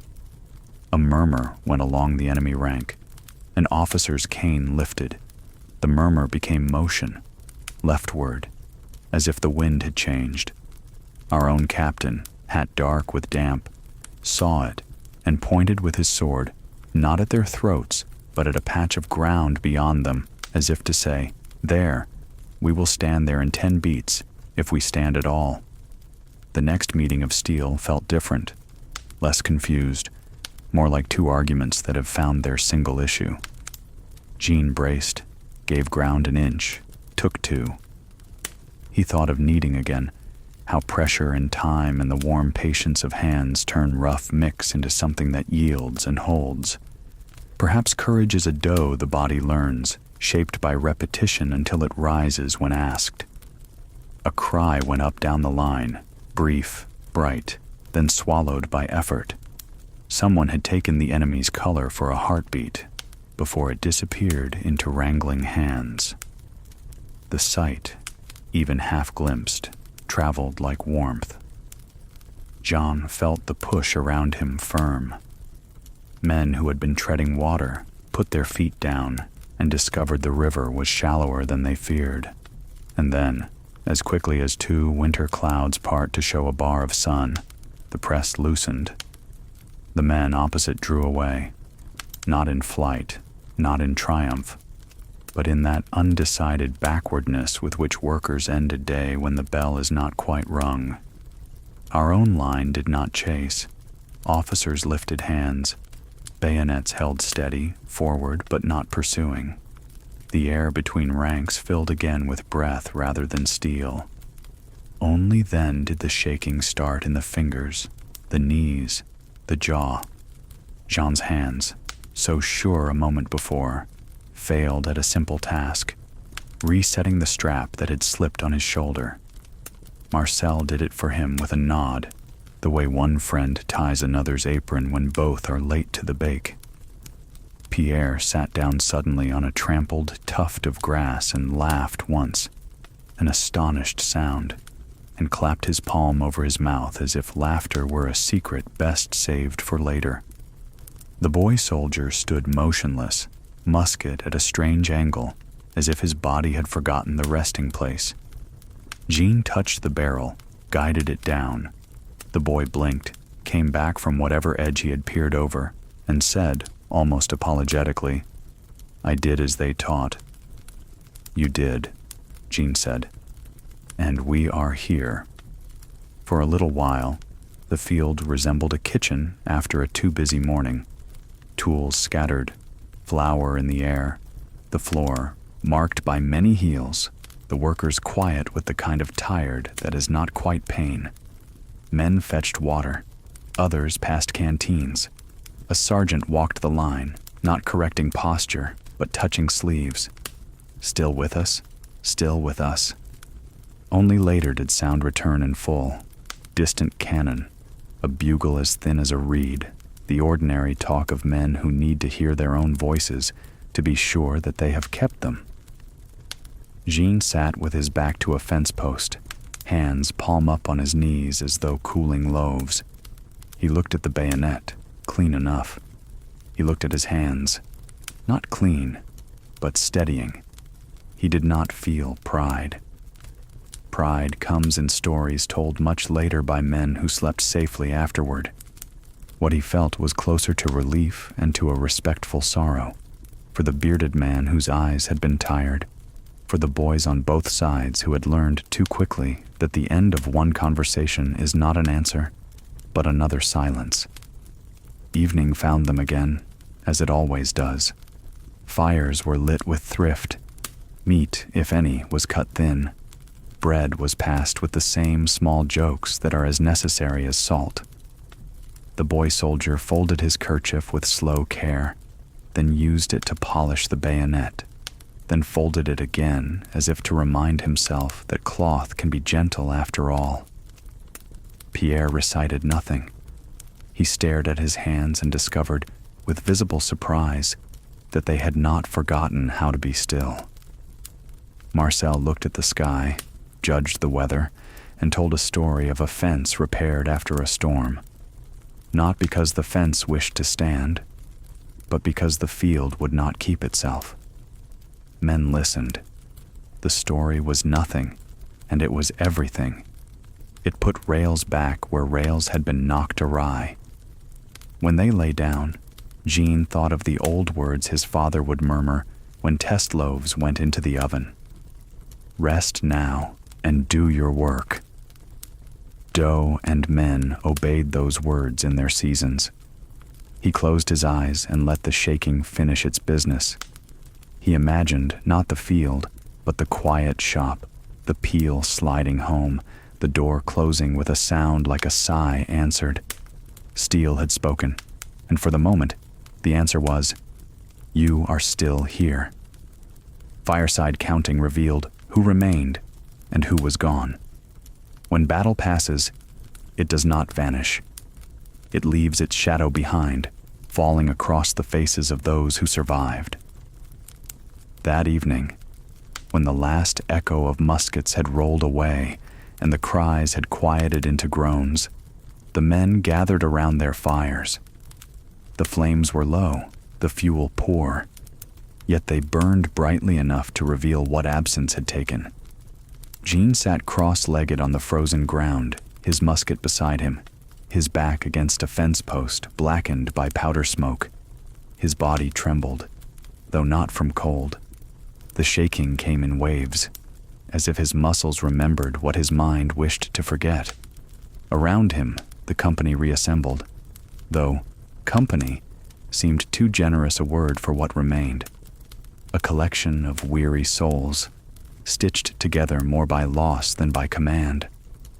One by one, faces appeared through the dimness. Marcel, steady though pale, lowered himself onto a log, his broad shoulders hunched. Pierre arrived soon after, lowering himself carefully, his lips moving soundlessly. The boy soldier drifted in like a ghost, clutching his kerchief with both hands. His eyes were wide, too wide, as if the day had stretched them beyond their years. The roll call was not formal. No officer barked names. It was instead a softer ritual, carried out by the men themselves. Jean found his voice and began, quietly, almost reverently, as though speaking in church. He named each man who should have been there, pausing after each to let the firelight answer. Some names met silence. No cough, no nod, no weary present, just the hollow space where a voice should have been. Marcel leaned forward, hands clasped, and whispered one of the missing names, as if hoping to summon its owner. Pierre shook his head, his gaze lowered to the fire. The boy soldier pressed his kerchief to his face, hiding his mouth, though his eyes still spoke loudly. The counting became a litany, 12 present, 5 gone, a 6th unaccounted for, perhaps among the wounded dragged to the rear, perhaps lying still in the smoke-shrouded field. The uncertainty pressed heavy, heavier than certainty ever could. Jean felt grief, but grief was not a stranger. It had walked beside them since Moscow, since Smolensk, since every frozen mile of retreat. Tonight it took on a new face, not loud wailing, not rending of garments, but a weary silence that seemed to seep into every seam of their coats. The fire became a gathering point for memory. Men spoke of those absent, not in grand speeches but in small fragments. He always tightened my strap. He saved his crust for me. He could whistle a tune no one else knew. Each remembrance was like a coal placed into the flames, giving brief light before fading. Jean thought of Henri, a boy from his own village who had fallen months earlier. He thought of Francois, the fervent Bonapartist who had toasted the emperor with such zeal. Their faces swam in the firelight, mingling with those newly gone. He realized that memory itself had become a regiment, marching alongside them, stronger than the flesh and blood men who remained. The boy soldier finally spoke, his voice thin. Do you think they know we counted them?" Jean swallowed hard. "Yes," he said. "Yes, they know." It was not logic. It was not theology. It was simply the only answer that could soothe. Pierre reached into his pack and drew out his small notebook. He began to write, his pencil scratching softly. "If no one remembers, it is as if they never lived," he murmured. "So, I will remember." The others watched in silence, some nodding, some staring into the fire as if seeing faces there. Marcel, after a long silence, said, "The ground takes their bodies. We keep their names. That is the bargain." His words fell, heavy, but not without comfort. They ate little that night, though hunger gnawed at them. Bread was divided with care, each portion smaller than a hand's breadth. No one complained. Eating felt almost profane, as though chewing too loudly might dishonor the names still hanging in the air. Jean chewed slowly, his eyes fixed on the flames, each swallow tasting of smoke and sorrow. As the night deepened, the counting continued in softer ways. Men rolled in their blankets, murmuring to themselves, repeating names like prayers.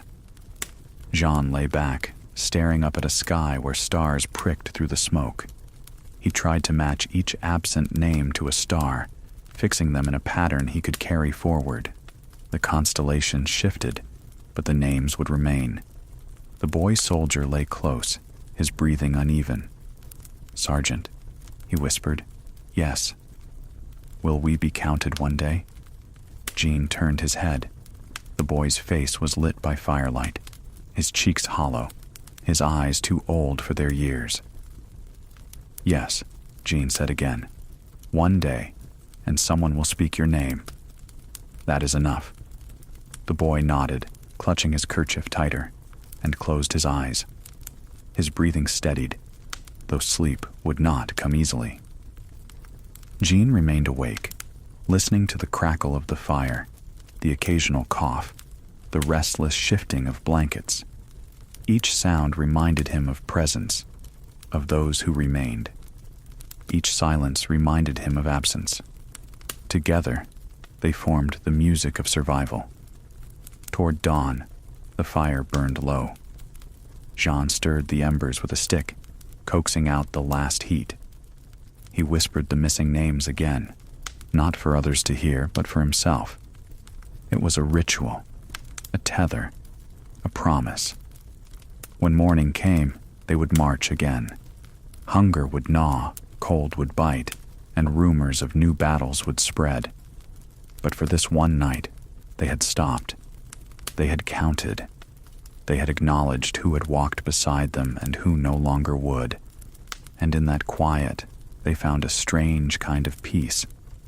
Even in war, bread and letters found space. When the march eased, even briefly, the soldiers sought two things above all: food to fill their bellies and words to fill their hearts. On that quiet evening in a Prussian village, both appeared, humble yet powerful, like twin miracles dropped into weary hands. The company had been assigned quarters in a barn beside the mill. The air smelled of grain dust and straw, a far gentler perfume than smoke or blood. Jean set his pack down and stretched his aching back, the muscles stiff from endless marching. Around him, men sprawled onto straw pallets, groaning, muttering, some too tired even to unlace their boots. Marcel clapped Jean on the shoulder. "Better than frozen ground," he said, lowering himself onto the straw. His grin was thin but genuine, and Jean found himself smiling back. The smallest comforts, once unnoticed, had become treasures beyond measure. As dusk painted the rafters gold, a murmur rose from outside. A courier had arrived. He carried dispatches, orders, and mail. Real letters, written by hands that had once tucked blankets, kneaded dough, or stitched shirts. The news passed quickly, and men crowded toward the barn door, hope flickering in their eyes like the first flame coaxed from damp tinder. Jean hesitated. Hope was dangerous. It could wound as surely as musket fire. But when Captain Mercier called his name, pressing a folded letter into his palm, Jean felt his throat tighten. The paper was rough, the ink faded, but the handwriting was unmistakable. His mother's careful loops, her steady hand. He withdrew to a quiet corner, sitting with his back to a sack of grain. The letter trembled slightly as he opened it. The words carried him across miles and months, back to Lille, to the bakery with its warm ovens and flour-dusted counters. His sister Marie was married now, to the blacksmith's son. His younger brother had begun work with a carpenter, learning to plane wood smooth and true. His father's bakery still stood, though flour was scarce and fires costly. Then came the darker news. A neighbor's son, Claude, had died in battle at Eylau. Jean remembered Claude as a boy, climbing trees and laughing too loudly. He paused, eyes blurring, before reading on. His mother's closing words were simple. "We pray daily for the safe return of our brave soldier." The letter ended with a blessing and a single lock of thread tied around the bottom, as if to bind him to home. He folded the paper carefully, slipping it into the small pouch where he kept his most precious tokens. A button taken from a Russian coat, a wooden cross, and now this letter. It was weightless, yet heavier than his musket. Marcel, sitting nearby, caught his expression. "Good news?" Jean nodded slowly. "They are alive. The bakery still stands." He hesitated, then added softly, "Claude is gone." Marcel's face shadowed. "Another name for the fire," he murmured, glancing toward the hearth. He did not mean burning, but memory, the invisible flame that carried each fallen comrade forward. Later that evening, bread arrived. Hard loaves, dark with rye, baked in village ovens. The soldiers tore into them as though they were feasts from the emperor's table. Jean chewed slowly, savoring each bite. The crust crackled. The crumb was dense, and the taste was faintly sour. Yet in his mind, it mingled with the soft baguettes of his father's shop, the sweet rolls dusted with sugar, the smell of butter warming in the morning sun. For a few minutes, chewing in silence, Jean felt whole again. Around him, others closed their eyes, their jaws moving rhythmically, their minds surely wandering back to their own kitchens, their own tables. Bread was not only food, it was memory given shape. Pierre, ever the scholar, produced a scrap of paper and began to scribble by firelight. "It is remarkable," he said quietly, "how bread tastes of place. This bread tells you where you are Prussia, not France, but in our mouths, it still becomes France because of who eats it." His words hung in the smoky air, half philosophy, half prayer.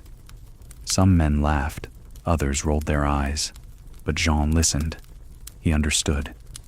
Each bite bound them not only to the present village but to their far-off homes, to ovens tended by unseen hands, to kitchens where candles burned low. The evening unfolded in soft tones. Letters were read aloud to illiterate men, haltingly but tenderly. Marcel read for one, stumbling over formal phrases but steady in voice. Others asked Pierre to pen replies, dictating in simple words. Tell her, I am well. Tell him the boots fit. Tell them I pray. Each line was heavy with what could not be said, the hunger, the fear, the uncertainty. But the letters would carry love, and love was enough. Jean wrote as well. His hand was clumsy, his words plain, but he told of comrades who had stood by him, of villages passed, of prayers whispered under stars. He did not write of frostbite or starvation, nor of the bodies left unburied by the roadside. Those belonged to the march, not the letter. To his mother, he gave only warmth, only the memory of bread and the promise of return. When the writing was done, when the bread was finished and the fire burned low, the barn grew hushed. Men rolled onto their pallets, sighing as straw rustled. Outside, snow drifted lightly, dusting the thatched roof. Inside, the sound of sleep rose slowly, uneven but steady. Jean lay awake, his letter tucked close to his chest. He thought of Claude, of the boy's laughter, of the neighbor's grief. He thought of the black bread, heavy yet sustaining, and of the soft white loaves waiting in Lille. He thought of his mother's blessing, simple yet powerful, stretching across the miles like a hand laid on his brow. Sleep crept upon him gently, as if out of respect. In his dreams, he walked again through the bakery door, the bell jingling overhead, the oven crackling, his father's hand steady on his shoulder. He woke before dawn, heart heavy yet warmed, ready to march once more. Winter pressed closer than any army could. Long after the smoke of battle drifted away and the letters were folded into pockets like small beating hearts, a different foe took the field, wordless, patient, impossible to flank. Winter did not shout, it did not charge. It laid one pale hand on the land and waited for men to come to it. And they came, because the road commanded them forward, and because an army, like a river, cannot turn back on itself without flooding everything it has already crossed. That first morning of true frost, Jean woke to find his blankets stiff where his breath had settled during the night and frozen into lace. The air had an edge to it, the kind that makes a man careful with every movement, as though sudden gestures might cause the world to crack. He sat up slowly and saw the company moving with the same quiet, deliberate pace. No grumbling now, no wasted talk. Cold has its own discipline. It teaches without a sergeant's voice. Boots had become puzzles. Laces froze into cords. Buckles refused to yield. Men thawed them over candle stubs, holding leather above a flame with 2 fingers while their breath rose in small clouds. Socks were no longer garments, but strategies. Wool wrapped with linen, then paper, then straw scavenged from ditches. Anything to keep the cold from speaking through the soles of their feet. Marcel, who knew fields and seasons the way priests know liturgy, showed the boy soldier how to line a boot with dry grass, tamping it gently, not too tight. Like bedding a calf, he said. The boy nodded solemnly, though his fingers shook and his breath came in quick puffs. The morning march began without drum or trumpet. Sound carried strangely in that weather. Even the crunch of snow seemed muffled, as though the earth had pulled a blanket over its head and would prefer to be left alone. Every few minutes, a sharp crack ricocheted from the trees, a branch surrendering to its own brittle weight. Men flinched the first dozen times. After that, they accepted the cold's way of clearing its throat. Powder had to be coddled. A musket's pan, if left exposed, drew frost like a window pane and turned certainty into risk. Jean kept his flintlock close to his body, nested in the warmth of his coat until his ribs ached from the awkward angle. He had been told once that steel liked to be kept dry, fed a little oil, and spoken to kindly. In weather like this, that sounded less like superstition and more like devotion. Steel, too, was a pilgrim in winter. At noon, though the sun had no warmth and climbed only as a formality, they halted in a copse of stunted birch. Men crowded under the pale trunks like cattle in a storm. Fires began tentatively, a congress of shivers and hope. Dry wood was a memory. Damp sticks hissed and spat, surrendering heat slowly. A good fire had to be built, coaxed, believed in. Powder from a spoiled cartridge became a precious spark. A sliver of rag charred the night before took flame more readily than pride. When at last a flame grew and held, voices rose around it, not in cheers, but in the smallest sighs. Jean had learned the little tricks. Split a twig to expose a dry heart. Burrow a pit to shelter a flame from the bullying wind. Stack stones to reflect heat back into the circle of knees and hands. He had also learned that none of it worked without patience, and that patience itself was a form of fuel. Pierre, fingers reddened and clumsy, cupped the bowl of his tin cup with both palms as steam curled from a ration of thin soup. "Hot," he murmured, as if tasting a new word. The boy soldier, his kerchief tucked up to his eyes, tried to smile with the part of his face the cold had not claimed. "My mother blew on my porridge like that," he said through cloth, and a dozen men looked toward the same far kitchen with him. For a moment, the grove warmed with invisible hearths. Afternoons shrank. Light, once spread like a tablecloth over long miles, became a narrow strip of linen, measured and saved. Shadows arrived early and asked to share the road. The world adopted a winter palette, whites that were not truly white, grays with memories of blue, a brown that felt weary rather than rich. The only vivid color was the red of a man's ears when the wind caught them unguarded, or the sudden blush in a face that had leaned too close to a flame. With the cold came a deep, bright quiet. Not silence exactly. There were still commands to pass, jokes to trade, the horse that snorted as if offended by everything. But a quiet that settled underneath those sounds, a stillness large enough to hold them without judgment. Under that stillness, weariness changed its shape. Hunger had gnawed. Fear had fluttered. The cold sat, heavy and reasonable, and required men to become deliberate about living. Evenings became rituals. Before dark, they searched hedgerows for any twig that would burn, shook the last crumbs from bags, checked feet for danger. Toes, once taken for granted like buttons, now required supervision. Marcel made a practice of looking at every man's hands as they ate, checking for that curious waxen color that meant the cold had stopped sending messages to the brain. "Feel nothing?" he would ask softly. If the answer was yes, he placed the hand between his own and breathed upon it. Breath, too, is a kind of fire. Once, a man named Renaud slept too near the edge of the fire's reach.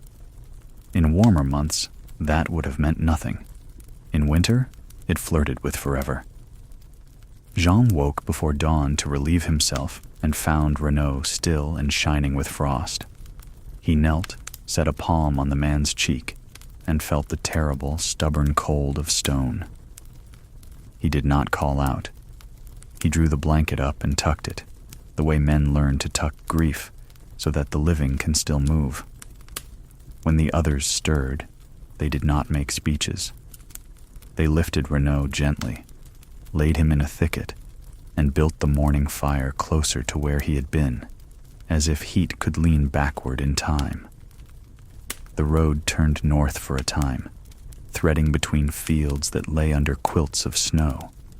A wind sprang up from that direction, dry, unforgiving. It searched for seams, found them, and walked in as if invited. Men learned to love walls, the wall of a sheepfold, the wall of a barn, the wall of other men. Huddling became a virtue. Pride took its place in the pack and learned to wait. On the fourth night of true winter, the moon rose wide and haloed. The halo meant weather, Marcel said, tracing the ring with a gloved finger. Frost made sugar of every twig. The world glittered the way a pastry does when brushed with egg and kissed with the oven's heat. John could not help it. He grinned, and for a heartbeat the field was a tray, and the small trees were almond crescents ready to cool on racks. That was the alchemy of memory, to turn a killing cold into something that could be admired for its craft.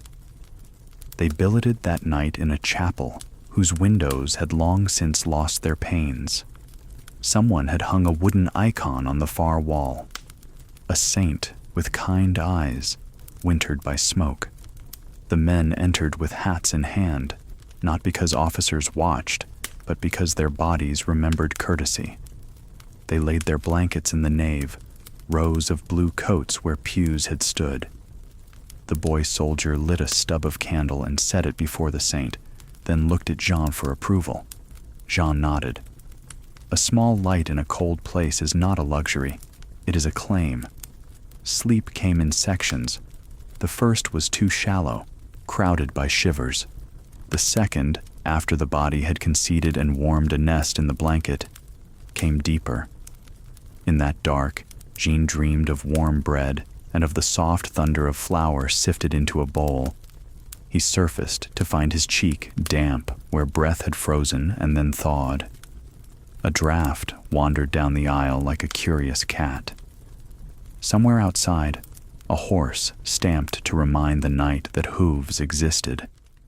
At dawn, the world had narrowed further. Wind had carried loose snow into drifts that erased familiar landmarks and blocked the thinner men from view until they stood up and shook themselves free. A trumpet far off tried a note and gave up, as if sound itself had decided to keep its strength for warmer days. They marched because that is what armies do when the day opens its hand. The line looked less like soldiers and more like pilgrims, hunched, quiet, bearing burdens not onto a battlefield, but toward an idea of home. It was on such a day that a traveler appeared on the road, old and wrapped in wolf-gray wool. He walked with a stick and did not look surprised to meet an army. Some men passed him without a word. Others nodded, as one does to a winter tree that has outlived a dozen storms. The old man stopped near the boy soldier and touched the edge of his kerchief with a cracked finger. He said something in his own tongue and smiled. Not the cheerful smile of summer markets, but the brief, private smile of those who have survived. He broke his loaf and shared 2 mouthfuls with the boy before moving on. Jean watched him go and thought of time as a road, welcoming and hard. Afternoons became schools. Men taught one another how to warm a frozen canteen by tucking it under the arm, how to breathe through cloth so the lungs did not burn, how to walk on ice like a cautious dancer. They learned the color of weather and the shape of storms. They learned that wolves were less dangerous than despair, and that jokes, quiet ones passed from lip to lip, could build a shelter quicker than any barn. The body simplified, knees insisted, hands negotiated, skin warned, and then went politely quiet. Hunger, once a clangor, became a small, steady bell. Jean became a creature of layered clothing and measured steps, of guarded heat and chosen words. He understood at last what his father had meant years ago when the oven misbehaved. You cannot force heat, only borrow it. Everything now was borrowed. Flame from twigs, strength from comrades, courage from the idea of spring. Once, toward evening, the clouds split, and the sky let down a light so clean it shocked the eye. Snowfields turned to sheets of beaten pewter. Distant trees wore halos. Men stopped, unbidden, as one does in a gallery when a painting demands it. No one spoke. They simply stood and permitted beauty to have its way with them. When the light withdrew, they felt warmer for having watched it. Beauty is a ration too, and it cannot be stolen, only shared. Night after that was difficult. The wind had found its courage. It came with a long, cold voice and scolded the camp for daring to exist. Jean lay with his back to Marcel's, and his knees curved around the boy soldier's shins, the three of them nested like spoons in a drawer. Sleep was thin but stubborn. Whenever Jean woke, he counted breaths, his, Marcel's, the boys', and let the rhythm carry him back down. In the darkest stretch, a distant howl braided itself into the wind. Jean pictured a wolf trotting along the road, head low, aware that winter had given it the advantage. He wished the animal well and went back to counting. Morning asked for fingers and toes again. One of Pierre's fingertips had gone a pale yellow. Jean took it gently in his own hands and breathed warmth around it, while Pierre recited a line about fires banked under ash. The color returned slowly, almost shyly, like a guest re-entering a room. They laughed, softly but truly. Victory can be as small as a fingertip choosing life. Orders changed with the weather, which is to say unpredictably. Sometimes the column veered toward a town and found it emptied of everything but a broom and a handful of frozen turnips hidden under a bed. Sometimes they were sent to a stream and discovered it more idea than water, a ribbon of black beneath a lace of ice. They filled canteens anyway and thanked the stream for what it could still give. Gratitude became practical. You thanked what helped. On the 7th day of the white enemy's reign, a new practice took root. At dusk, after fires were coaxed and hands rubbed, men would name one warm thing from their lives, and all would listen. Not speeches, not claims, just a detail. The weight of a quilt stitched by an ant, the sound of rain on a barn roof in July, the way a child leaned heavier when just asleep. When his turn came, Jean told of tapping a loaf and hearing the hollow sound that meant it was perfectly done. He tapped the air with 2 fingers, and the men nodded, understanding without ever having baked. Their faces softened.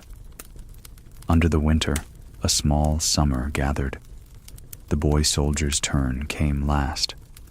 He touched his kerchief and said, "The smell of soap on my mother's hands." And for a time, even the wind seemed to hesitate outside the circle. It stood at the edge like a scolded guest, uncertain whether it was still welcome. That night, sleep came easier. The mind, given warmer fuel, burned slower and steadier. Dreams arrived like caravans, stubborn and laden, bringing whole rooms across the snow, someone's kitchen, someone's barn, someone's chair with the cushion that had a tear no one bothered to mend.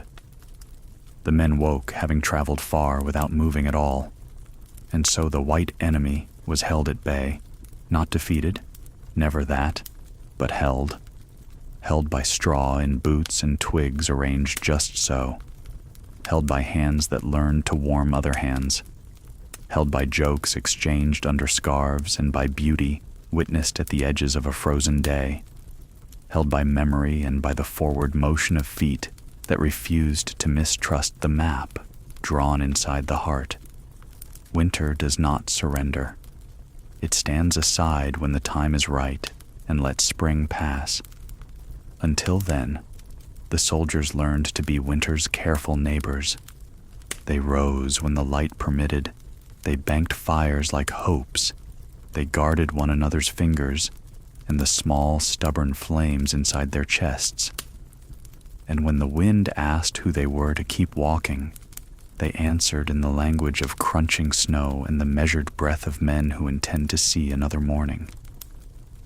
The river waited, silent yet merciless.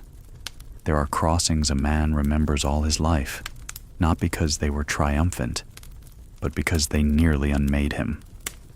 The Beresina was such a crossing, not a place of glory, not a place of flags and parades, but a threshold where winter, hunger, and enemy guns all stood waiting like stern judges. Jean first heard the river before he saw it.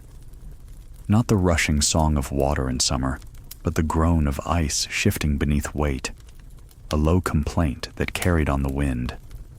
The sound was strange, half solid, half liquid, as if the earth itself were unsure of its form. Men fell silent when they heard it, listening as if to an oracle. When the column topped a rise, the river lay below like a wound across the white land, wide, dark in places, white in others, veiled by smoke from burning wagons and wet wood fires. 2 bridges were under construction, narrow skeletons reaching trembling arms across the black water. Around them, chaos had gathered, soldiers, horses, civilians, wagons piled with what little remained, all funneling toward those fragile paths, all desperate to reach the farther bank. Jean stood for a long moment, his breath stilled, taking in the sight. This was not battle. This was survival in its purest form.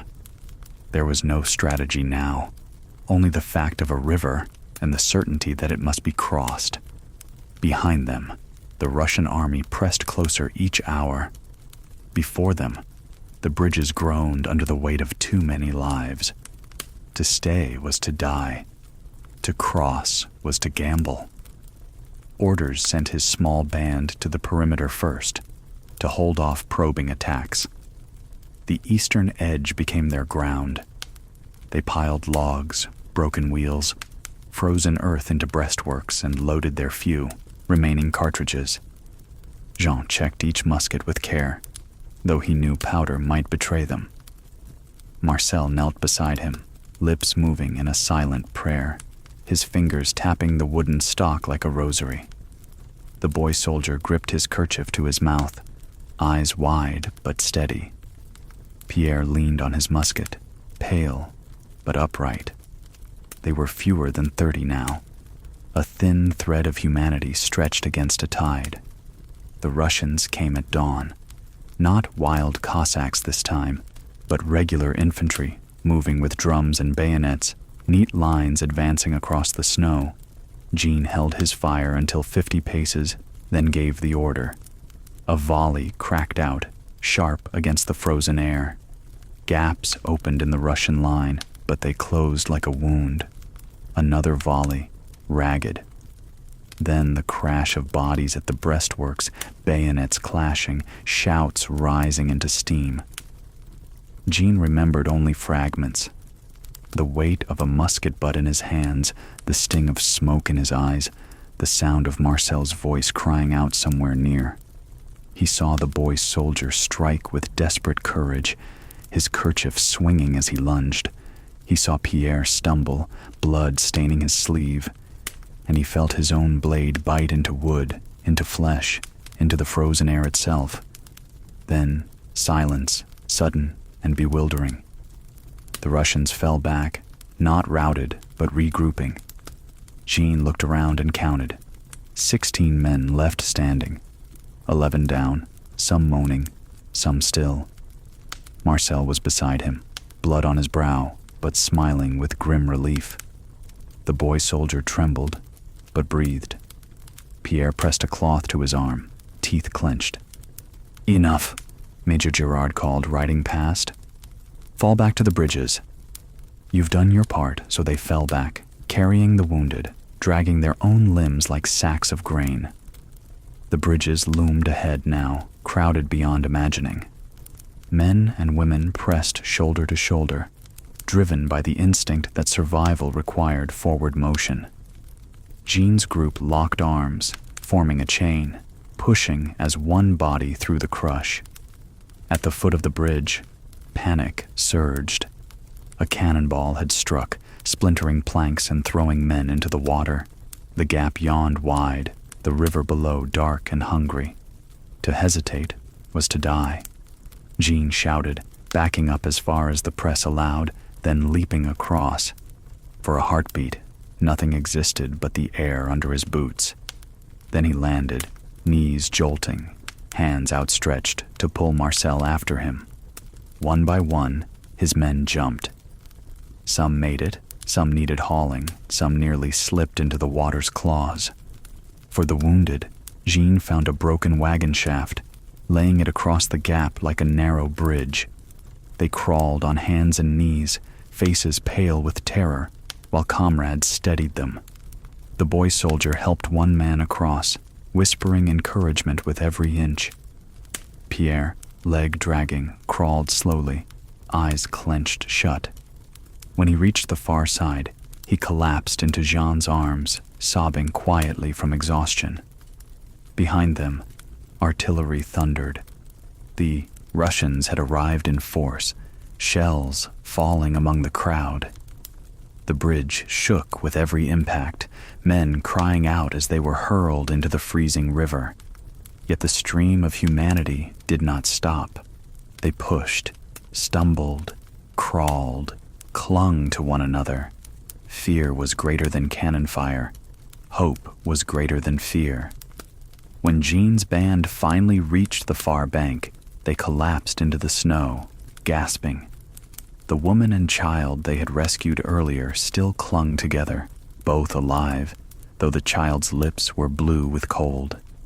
Jean pressed the boy to his chest, rubbing life back into him. Marcel slumped against a tree, eyes closed, whispering something too soft to hear. Pierre sat with his head bowed, his hands trembling. The boy soldier dropped onto the snow, staring back at the bridge as if burned into his sight forever. From that far bank, Jean saw what the river truly was. Not water or ice, not bridge or cannon, but a passage. Those who crossed carried scars that would never fade. Those who did not became part of the river's dark memory. It was not victory, nor defeat. It was survival by inches, and it was enough. By nightfall, the bridges burned, torched to keep the Russians from following. Flames licked skyward, casting the river in a terrible glow. Men watched, silent, knowing comrades still remained on the other side, trapped by fire and water. The cries carried faintly across the current, then died. Jean turned away, his heart heavy, his body shaking. Some nights the memory would return, flames, cries, the black water swallowing lives. But on that night he told himself only, "We crossed. We are here." He lay in the snow, too exhausted to move, his men huddled around him. Above them, the stars burned bright and indifferent. Around them, the river sighed, carrying both the living and the dead into its endless story. Each mile west carried both relief and sorrow. When the river lay behind them, burning, sighing, forever etched in memory, the march west resumed. To some, it felt as though the hardest trial had been crossed. To others, it was merely another step in an endless chain of ordeals. For Jean, it was both. The relief of survival mixed with the ache of knowing how many had not reached the far bank. Every step westward was a victory, and yet each mile carried ghosts in its shadow. The land beyond the Beresina was no gentler than the land before it. Snow still lay in drifts. Wind still pressed its cold fingers into every seam of coat and glove. But something shifted in the men. The act of crossing had reminded them that forward motion could triumph, if only for a day, over everything set against them.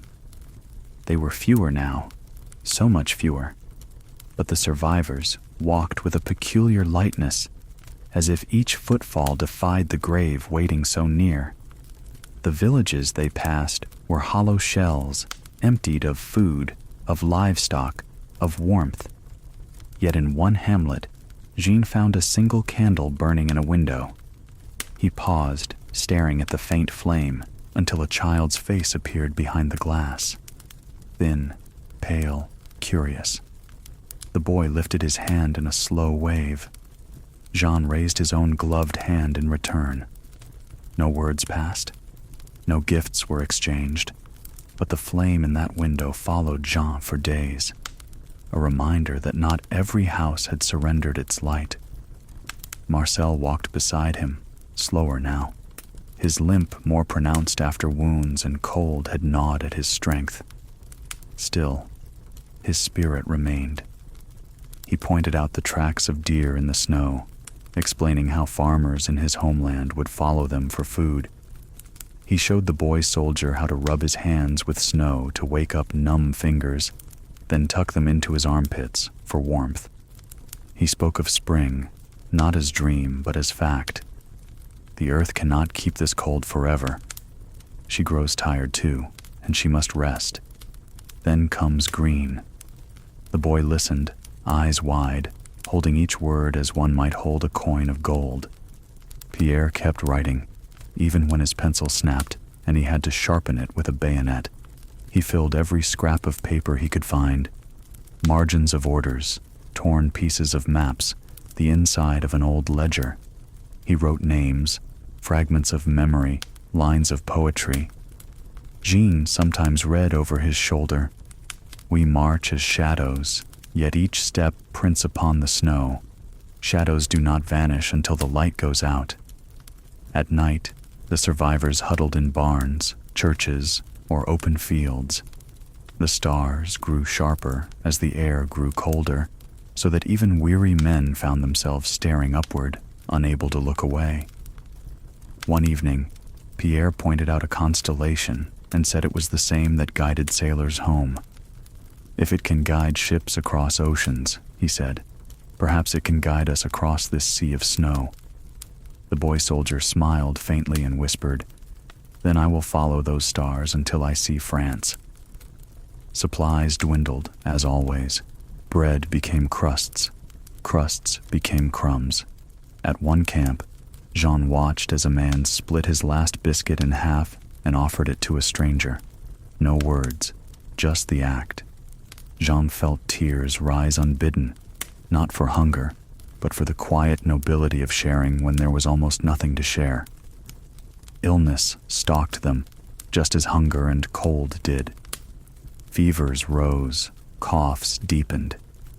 Jean sat one night beside Pierre, whose breath rattled faintly. He placed a hand on his friend's chest and whispered, "Stay with us. We are almost there." Pierre smiled weakly and recited another line. "If breath is a candle, guard the flame with your hands." Jean nodded and kept watch until dawn, guarding the candle with his presence. As December turned to its final days, the survivors reached the Niemen River, the same border they had crossed 6 months earlier, then a mighty army of hundreds of thousands.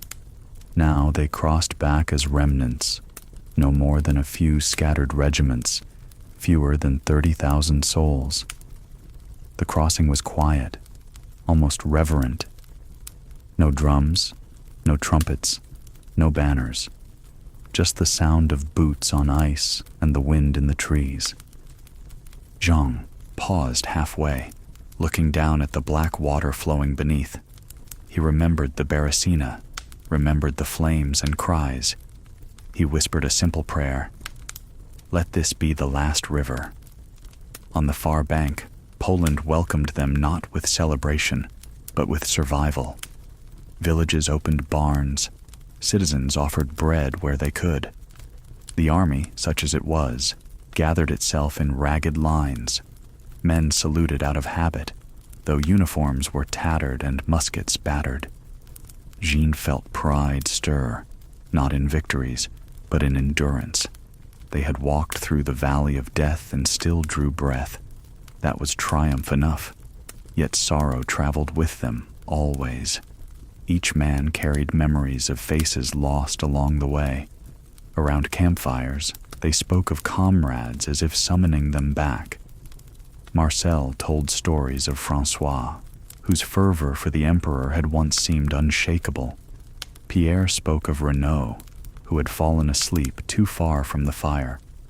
The boy soldier, voice trembling, spoke of a drummer boy whose songs had kept pace with their march until silence claimed him. The stories kept the absent close, warming the night more surely than any flame. Jean sometimes closed his eyes and saw the bakery in Lille, whole and golden, bread rising in the oven, his father humming softly. He longed for that warmth with every step, but he also knew the man who returned would not be the boy who had left. The road had carved him, thinned him, hardened and softened him all at once. He was soldier and survivor, baker and mourner, all bound into one. One evening, as they camped on the edge of a Polish field, Marcel leaned close. "Do you think history will remember this march?" he asked. Jean looked at the stars, bright and cold. "History remembers battles and emperors, not marches. But we," he touched his chest, "we remember." Marcel nodded, satisfied. "Then that is enough." Snow fell gently that night, a soft coverlet laid upon the sleeping army. Jean drifted into dreams of bread and warmth, of a hearth waiting, of faces lost and faces still beside him. When he woke, the snow had wrapped the world in silence again. The march westward continued, step by weary step, shadows lengthening behind them, but a faint light growing before. At last, the road led home, though home had changed. Every road must end, though some ends feel more like beginnings reshaped. For Jean, the march westward, the rivers crossed, the fields endured, all thinned into one final return, to France, to the soil that had raised him, to a home both familiar and unfamiliar. By the summer of 1813, after months of wandering through Poland and Prussia, Jean crossed the border again. The sign was no banner, no cheering crowd, only a marker stone weathered by time and rain. Yet when his boots touched French ground, he paused and let out a breath he had carried since the Beresina. He bent down, scooped a handful of earth, and let it crumble through his fingers. Marcel, standing beside him, whispered, "At last." The land did not sing at their return. Villages were wary, food scarce, families already burdened by loss. But the air smelled different, less sharp, more forgiving. The trees seemed to recognize them. The dialect spoken by peasants in the fields was their own. Jean felt the invisible threads of belonging draw tight again. Yet home is never the same after long absence. When Jean returned to Lille, he found the bakery shuttered, debts having forced its sale. His father was gone to the grave, his mother aged beyond his memory, his sister busy with children of her own. His younger brother had marched with the levy in 1813 and never returned from Leipzig. The shop where once he had kneaded dough stood silent, windows dusty, oven cold. Jean placed a hand on the door frame, closed his eyes, and listened for echoes. He thought he heard the thud of dough on the counter, the hiss of steam when loaves emerged, the low hum of his father's voice. But when he opened his eyes, there was only dust. He whispered, "Thank you," not to the shop, but to the years it had given him, and turned away. For a time, he worked as a laborer, lifting, hauling, earning coins enough for bread and little else.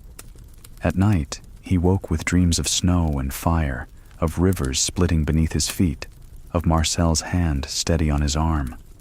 He would lie awake, heart pounding, until the quiet of dawn soothed him back into the present. News traveled swiftly. In 1815, Napoleon returned, marching from Elba to Paris, the eagle flying again. Old comrades rallied, drums beat. The emperor's voice once more called for loyalty. Jean listened, torn between duty and exhaustion. He remembered the gray coat in the fog, the touch of a leader who could make men believe. He also remembered the river, the frost-bitten faces, the friends buried nameless under snow. He did not march again. He chose life, chose rest.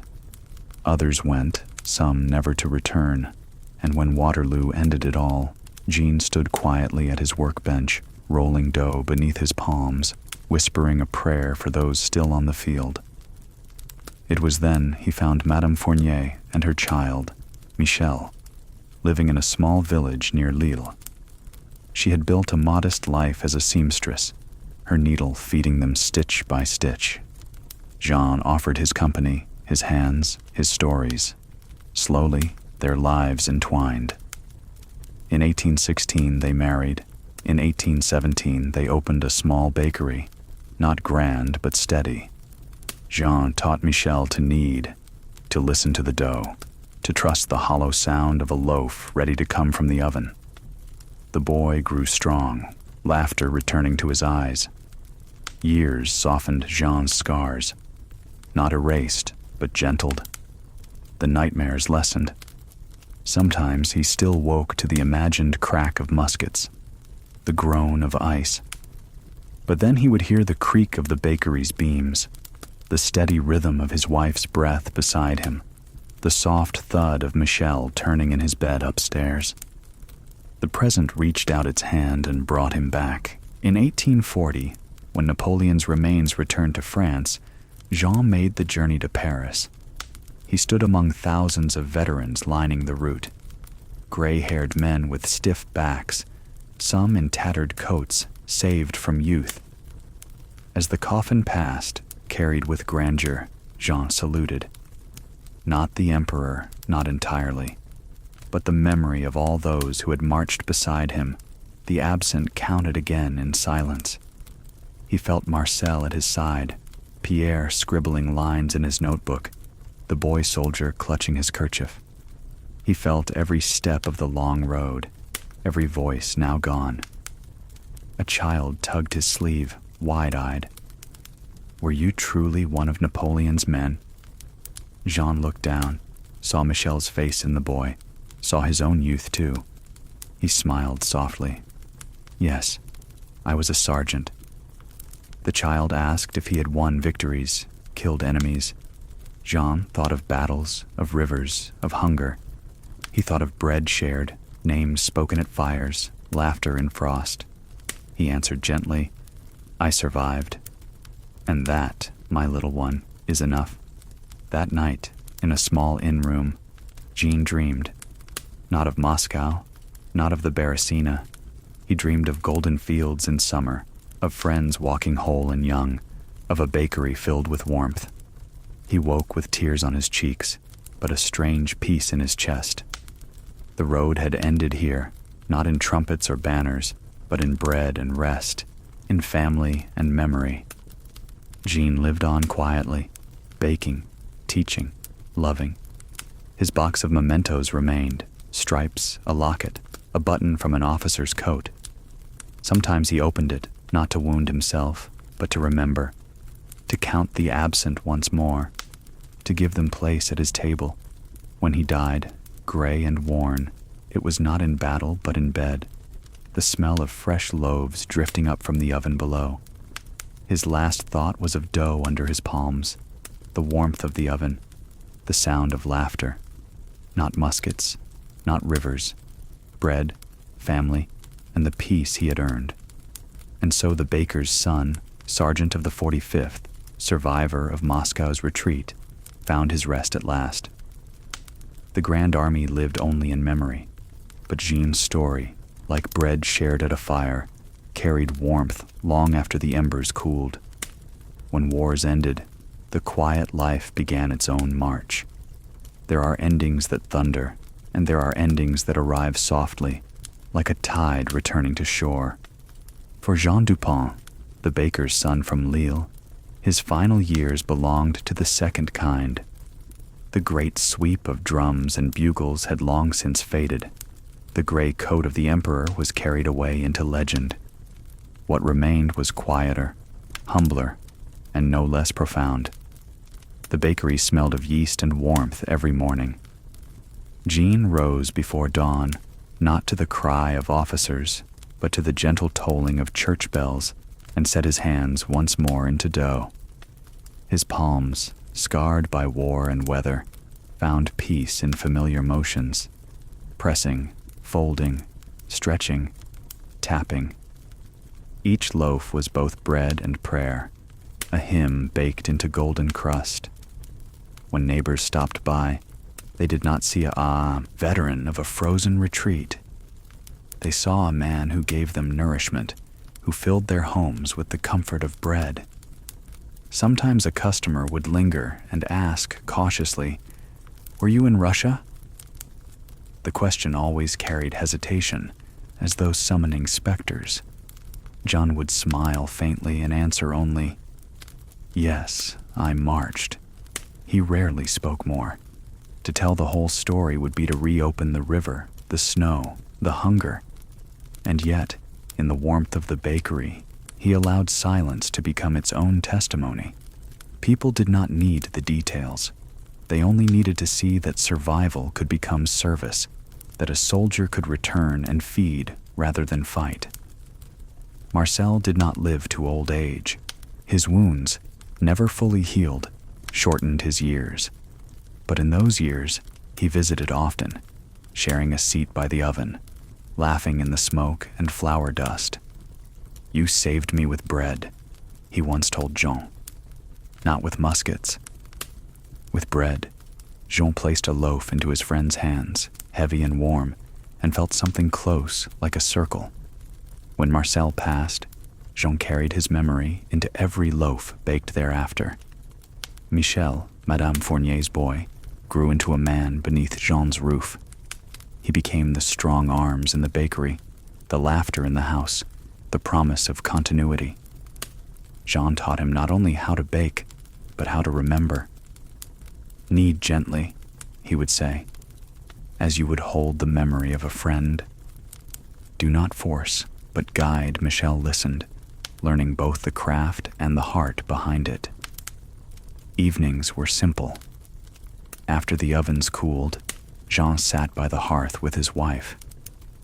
They spoke of small things, the weather, the neighbors, the new songs children sang in the streets. Now and then, she would coax him into recalling a piece of the march. The fog, where the emperor rode in his gray coat, the night of naming the absent by firelight, the terrible hush of the Beresina. He told it slowly, carefully, as though setting fragile glass upon a shelf. She listened with both pity and pride, her hand resting on his, steadying him back to the present. The nightmares never left completely. On certain cold nights, Jean would wake suddenly, heart pounding, breath harsh, as though frost still bit his lungs. He would sit on the edge of the bed, whispering names into the dark: Marcel, Pierre, Henri, Francois. His wife would rise quietly, wrap a shawl around his shoulders, and sit beside him until calm returned. In the morning, he would return to the bakery, light the oven, and shape dough as if to seal the cracks left by the night. In 1840, when Napoleon's remains returned to France, Jean's journey to Paris became both pilgrimage and farewell. Standing in the crowd of veterans, he saw not just the emperor's coffin, but a reflection of his own youth, of banners, eagles, drums, and the endless march across Europe. He raised his hand in salute, though his eyes watered, not only for Napoleon, but for the multitude who lay silent in foreign soil. "We endured," he whispered, echoing Marcel's words. "We endured." Old age came gently, not as an enemy, but as a companion walking beside him. His hair whitened, his steps slowed, his hands grew crooked with arthritis, Yet still he baked, slower now, Michel carrying most of the work. Jean found joy in teaching the village children to shape small rolls, in giving away loaves to widows and orphans, in telling stories not of war but of bread, of seasons, of harvests. The soldier had become fully a baker again. On the last day of his life, Jean awoke before dawn as always. He rose slowly, his body aching, but his spirit still disciplined. He touched the oven, warm from Michel's hand. He smelled dough rising, felt the old rhythm of the bakery moving without him. Sitting by the window, he watched the sun climb over the rooftops, gilding the cobblestones. He closed his eyes and heard not the roll of drums, but the whisper of wind across wheat, the laughter of comrades young again, the sound of loaves tapped hollow and ready. When his breath finally slowed, it was gentle, like the cooling of an oven at dusk. His family gathered, his wife holding his hand, Michel standing solemn. Neighbors paused their errands to bow their heads. The village bell tolled once, then twice. Jean Dupont, soldier and baker, survivor and teacher, had reached his rest. He left no monuments, no statues in stone. But he left bread and memory and a story that endured. And perhaps that was enough, perhaps more than enough. Across centuries, the echoes of yesterday meet the comforts of today. Time, like a river, does not stop. It carries us all, soldiers, bakers, emperors, children, downstream into waters the old ones never knew. When Jean Dupont closed his eyes for the last time, the century itself was turning, and already the world that had shaped him was vanishing. To look back now, from the vantage of our quieter evenings, is to see how deeply the earth has changed. In Jean's day, war meant walking, boots upon mud, upon snow, upon cobblestone, mile after weary mile. An army was the sound of thousands of feet, the rattle of carts, the creak of wagons. Horses bore officers, cannons, and sometimes wounded men, but most soldiers carried themselves by the strength of their legs and the stubbornness of their will. To cross a continent meant to bruise one's soles, to feel each league in the bones. Today, wars are waged differently, though we pray fewer come at all. Armies travel by rail, by steel ships, even by wings in the sky. Distances that took Napoleon's grand army weeks to cover can now be crossed in a day. Soldiers no longer sleep by ditches with frost for pillows. They have tents, medicines, rations sealed against rot. The march is shorter, though the human cost of conflict remains heavy in every age. Communication, too, has been reborn. For Jean, a letter from Lille took weeks to find him, carried by couriers over dangerous roads, read by firelight with trembling hands. One envelope could change a man's spirit for months. Today, a voice can cross oceans in an instant. Mothers can see the faces of sons across screens. News travels swifter than thought. And yet, though the means are faster, the longing behind each word remains the same. We still write, we still wait, we still hope. Bread itself tells the story of change. Jean baked with wood, flour ground coarse by stone, dough kneaded by hand upon scarred counters. Each loaf was born of labor, sweat, and patience. In our day, ovens hum with electricity, mixers turn without tiring, flour arrives sifted and pure in bright paper bags. Yet the essence remains unchanged. The crust that cracks beneath a knife, the smell that fills a home, the warmth that steadies a heart. Progress may alter the tools, but not the meaning. Bread, in its quiet way, is eternal. Consider medicine. Jean watched comrades fall to fever, to frostbite, to wounds that today would be treated within hours. He carried Pierre's hand in his own, trying to warm it back to color, praying against infection with no more weapon than hope. Now, A vial of medicine, a trained hand, a sterile bandage can do what whole nights of vigil once could not. The old soldiers endured what we would now call preventable. Their courage bridged the absence of cures. Our age has given us mercy they never knew. Even memory itself has changed. In Jean's day, history was kept in journals, in fading letters, in stories told by survivors near the hearth. Much was forgotten, much was softened. Today we have archives, books, photographs, recordings. The march of the Grand Army can be studied in detail, its losses counted, its maps traced. Yet no archive can give us the sound of Jean's breath in the cold, the feel of his hands kneading dough, the sight of his smile when a child laughed. For that, we return to stories. Stories keep the pulse alive where ink cannot. Think also of women and children. In Jean's march, families sometimes followed the army, wives clinging to husbands, children trudging behind wagons. They faced hunger, frost, danger equal to any soldier's. Today, we see families differently. Wars are fought away from home where possible. Children are shielded, at least more than before. The presence of women in service has changed too, not as silent followers, but as nurses, leaders, voices. The balance of life has shifted, even if the longing for safety remains. The very rhythm of time differs. Jean lived in a world of seasons: planting, harvest, winter, thaw. The march of an army was dictated by rivers freezing, roads drying, crops being gathered. Today, we live by hours, by clocks glowing in every corner. We cross seasons by turning dials on heaters or coolers. We have tamed the harshness of weather, though storms still find us. Yet perhaps we have lost something of that patience, that sense of being part of Earth's slow rhythm. Jean endured because he knew the land's cadence. We, for all our comfort, must remind ourselves to listen. And still, for all these differences, the heart of humanity is unchanged. Jean prayed for warmth, for bread, for letters from home. We pray for peace, for health, for loved ones safe at our side.